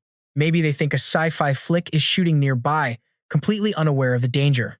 Since childhood, Chin has absolutely despised all humans. Just seeing the people around him triggers that old hatred, so he strikes. One unlucky guy becomes the very first victim, sliced clean in half. For Chin, this carnage brings pure relief.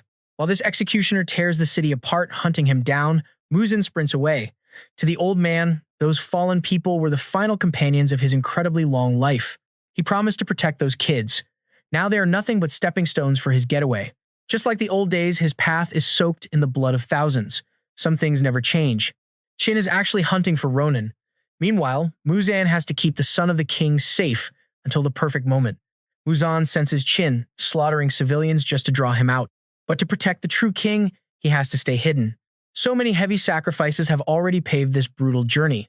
And now, the true king is finally resurfacing. But can the old man really stomach watching all these innocents pay the ultimate price? Chin feels absolutely zero pity for them. He carries a deeply rooted grudge. His own mother abandoned him for a human. His entire childhood was pure hell, and he wants everyone to pay.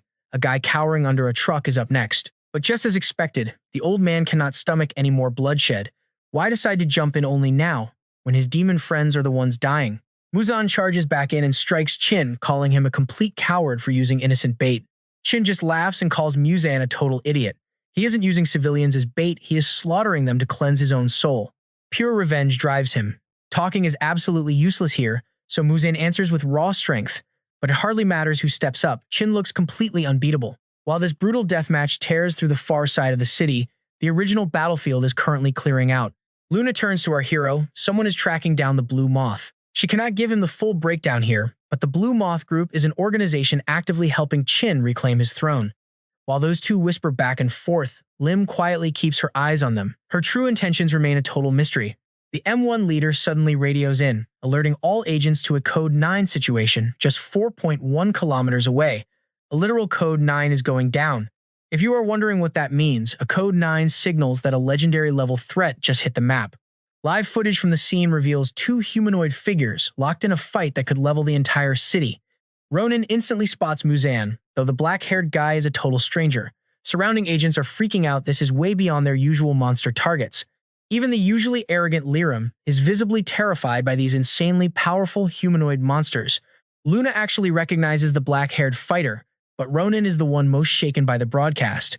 Without a second thought, he sprints straight toward the war zone. One girl yells for the handsome guy to stay and protect her, while someone else assumes Ronin is just fleeing in blind panic. Luna chases right after him, warning that going solo is practically suicide. She insists on backing him up. Nobody else realizes that the man on the screen is Muzan. Just recently, that old man acted as a master, guiding Ronin more than anyone since his grandmother died. Luna keeps pace with him, but she really doubts if jumping into this specific brawl is the right play. She reminds him that to the M1 agents, Muzan is just another target to eliminate. To save him, they absolutely have to beat the strike teams there. She's fully committed to her partner now. Ronin honestly thought he was walking into this nightmare alone, but her backup changes everything. Back on the battlefield, Chin has basically leveled the area while relentlessly attacking Muzan. This right hand of the Demon King admits Muzan is tough, but confidently claims there is absolutely nothing he cannot slice. Channeling pure power, his demonic eyes flare with hatred as his insane speed shreds the environment. Muzan simply cannot match that kind of velocity. He has no choice but to turtle up. His ability hardens his skin past the density of a diamond, but even that fails to hold his arm gets cleanly severed. Swinging that pitch-black blade, Chin violently dices the old man's severed arm into literal pieces. Chin openly groans that he is getting annoyed. Muzan sacrificed so many innocent lives just to preserve the true king's bloodline, and now all that effort is about to die. The intense heat from that strike literally melted the stump. Muzan cannot even close the wound. Anyone wielding this kind of firepower could vaporize a city block. Chin coldly promises that a leg is next. That dead stare guarantees he will not stop until Muzan is chunks of meat on the pavement. The old man braces himself. He cannot win, but maybe he can stall. The kid is highly arrogant. By playing into that ego, Muzan might just catch him slipping. He roars out that this only finishes when his own head rolls. His sudden burst of power actually forces Chin to block. Chin deflects the hit, but the impact rattles him this time. He admits the old man hits like a natural disaster, a real shame he still holds back to protect civilians. Chin steps up to take that leg. But check this out, the old man is far from finished. The very second Chin steps forward, massive energy spikes violently erupt straight out of the concrete. Muzan feels a brief flash of hope, but then realizes his leg is gone. His chances just vanish with it. Behind him, Qin stands completely unharmed, having easily made good on his threat. The young demon's raw power completely overwhelms the old master. Qin definitely respects Muzan's skills, but treason against the demon race has a heavy cost. And right now, the old man is paying with his life. Knowing his desperate efforts to protect everyone were completely useless, Muzan boldly accepts his fate. Acknowledging his strength, Qin promises to make the final blow completely painless. But Muzan absolutely refuses that twisted respect. He snaps back, calling Qin a total monster who ruthlessly trampled over thousands of human and demon lives alike. How dare he speak for their race? Suddenly, Qin senses a shift. What exactly is this heavy aura? A hidden skill from the old man? No, this wild energy isn't coming from Muzan at all. Something massive is rushing in. Before Qin can even process the threat, the attacker slams into his face like a meteor. Ronin strikes with the explosive force of a major anime finisher, his face twisted in pure rage. Seeing his student drop in, Muzan is totally overwhelmed by memories. He remembers his time serving King Khan, a ruler who firmly believed a true leader must protect his people to actually earn their loyalty. In that split second, Ronin stands perfectly mirrors his fallen king. Seeing his mighty king reborn in this human kid, a single tear rolls down Muzan's face. Ronin is here to completely destroy the demon, threatening his beloved master's life. Luna quickly steps up, introducing herself as part of the Blue Butterfly group sent as backup. She warns that M1 agents are arriving soon to wipe out everything in sight. Luna tries rushing him out, but something suddenly stops her cold. Qin emerges from the smoke. The strike shredded his clothes, yet his body is flawless. You can feel the tension shift. Ronin instantly realizes this guy is totally different. His aura is suffocating. Qin glares at the dangerous blade, knowing it could slice his flesh. He finally tracks down the specific target, fueling his deep hatred for all humanity, this exact human boy. That exact same burning hatred flashes in Ronin, who absolutely despises demons for slaughtering innocent people. These monsters forced his sweet grandmother into a fatal sacrifice, but before they can clash, Luna jumps between them. Both guys are totally shocked as Luna suddenly unleashes her terrifying demon form. She tells Ronin to back off and leave Qin to her. He immediately refuses the dangerous idea. Luna fiercely pushes back. M1 is coming, Muzan needs immediate rescue, and Ronin must carry him away while she acts as the human shield. That logic finally convinces Ronin. He begs her to survive until he gets back, deeply grateful for her help. But honestly, Luna has her own deeply personal reason for staying. Staring at Luna, Qin gets hit by a messy wave of emotions and ancient trauma. Decades ago, he ruthlessly abandoned his only remaining family, chasing power while suffering through endless nightmares. Driven by bloody revenge against the humans, he walked away from his little sister, Rim. Hearing that specific name, Luna demands to know exactly how he found out about it. Qin hesitates to answer, which completely pisses Luna off. She charges in, screaming for the truth. Qin fails to block the incoming hit. Luna throws her entire weight forward, smashing him straight into the dirt. Flipping through the air, she drops a brutal kick right on target, giving him zero room to counterattack. Grabbing his throat, she screams her question again while a single tear streaks down her face. Barely breathing, Qin quietly whispers Rim. Luna yells back that her name is Luna, loyal protector of King Khan. Completely drained, Qin admits he survived his brutal torture just for her. He truly thought his precious sister died years ago. So how on earth is she standing right here? And here's where it escalates right as the siblings reunite. The M1 squad crashes the scene. Lee Aaron is completely ready for bloody redemption. Her teammates are absolutely frozen in terror. Roaring flames swallow the streets, causing way more devastation than any normal explosive ever could. She loudly barks at them to focus. Her usual arrogance is completely gone, knowing a single mistake means instant death. Back across the ruins, Ronin fights to drag the old master away from the chaos. But Muzan's body is getting dangerously light, slowly turning to ash just like any dying demon. Tears stream constantly down Ronin's bruised face. Could the old man really not hold on a bit longer? Ronin has already buried his only family and his very first friend. And now his trusted master is slipping away from him too. With his dying breath, Muzan tells his student that the living carry the heavy burden of the dead, yet they alone can forge a new future. He calls it an absolute honor to know the boy, then crumbles into dust.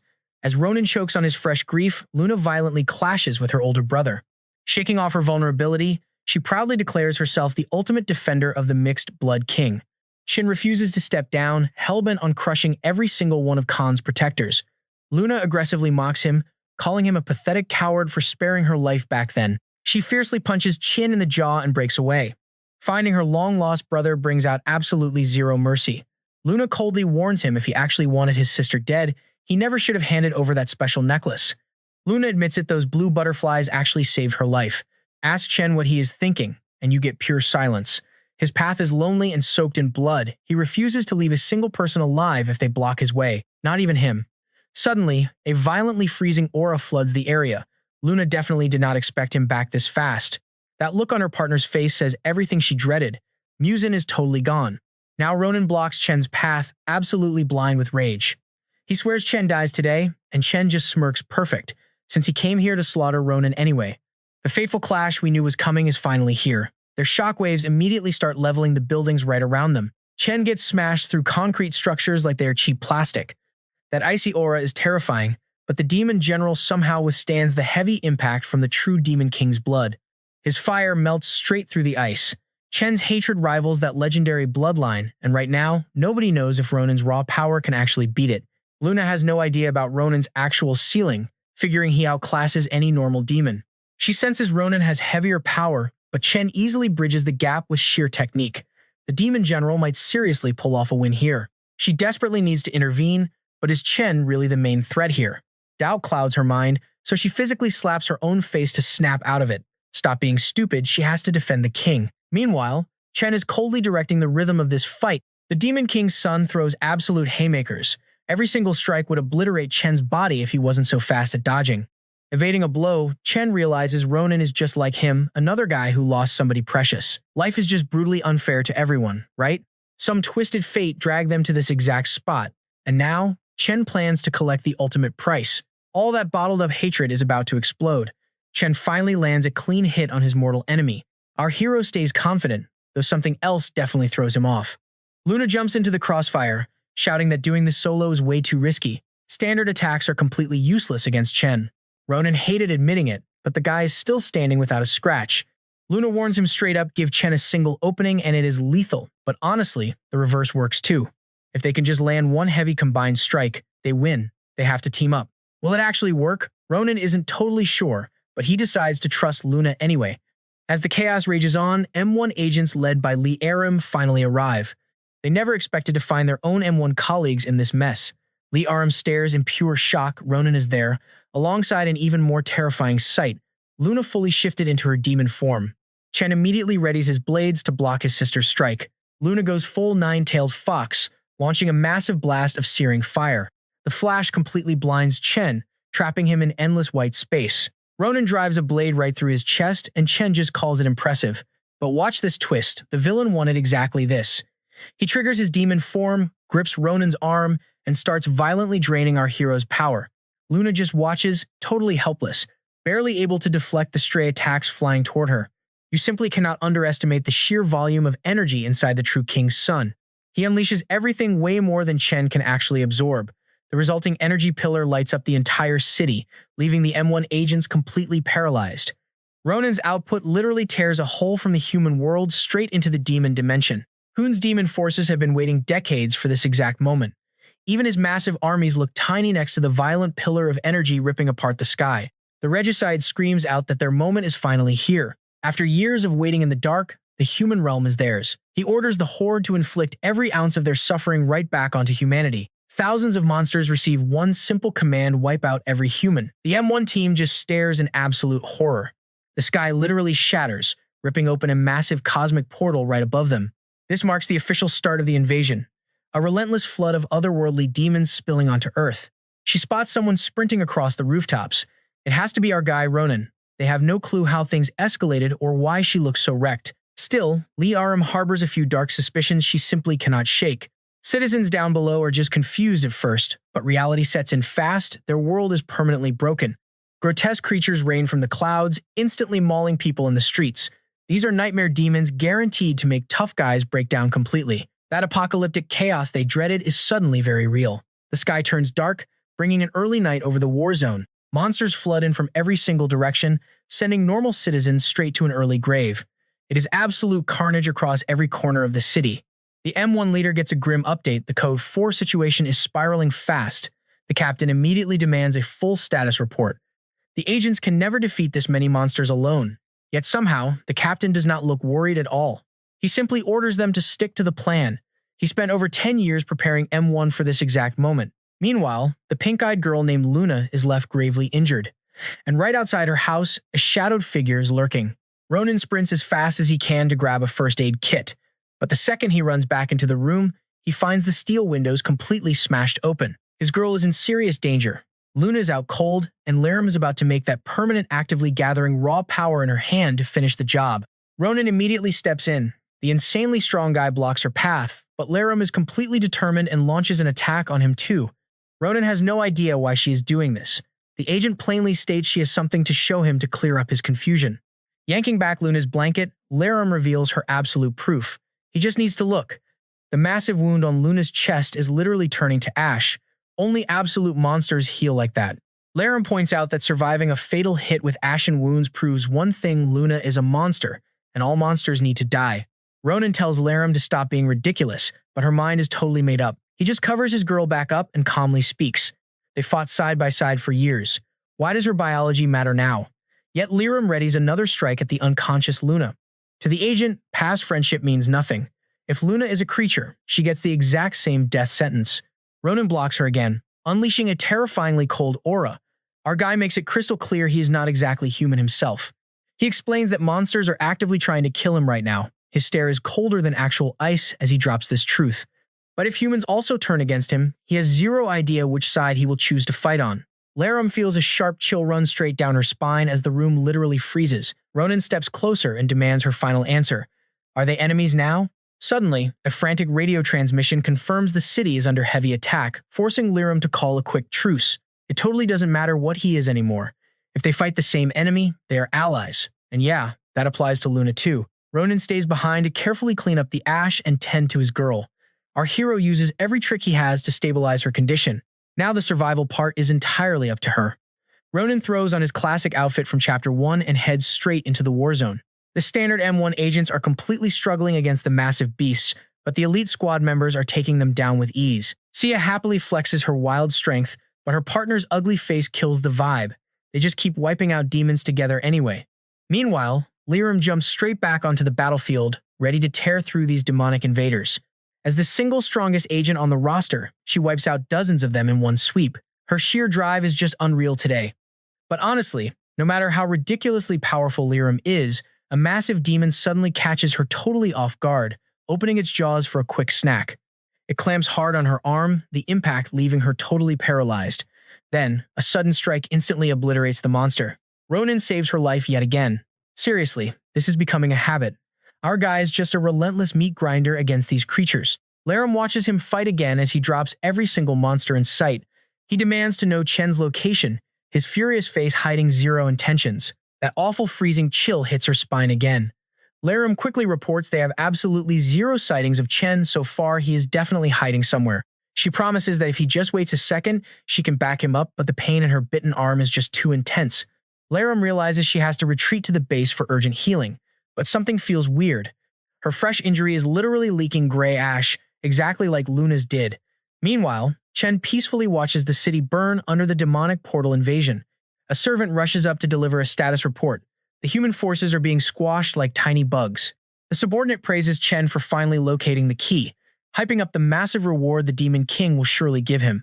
This sounds like a huge win, but the second the minion mentions a girl with a blue moth message, Chen violently tenses up. Totally clueless, the minion keeps bragging about how they almost assassinated that girl earlier today. Chen snaps, grabbing the monster directly by the throat, promising a quick end. He rips the snake creature's head clean off its body. Check out that absolute psycho stare. Honestly, Lyra might need therapy after today. She finally reaches M1 and gets fully treated. Her horrific wound is perfectly gone.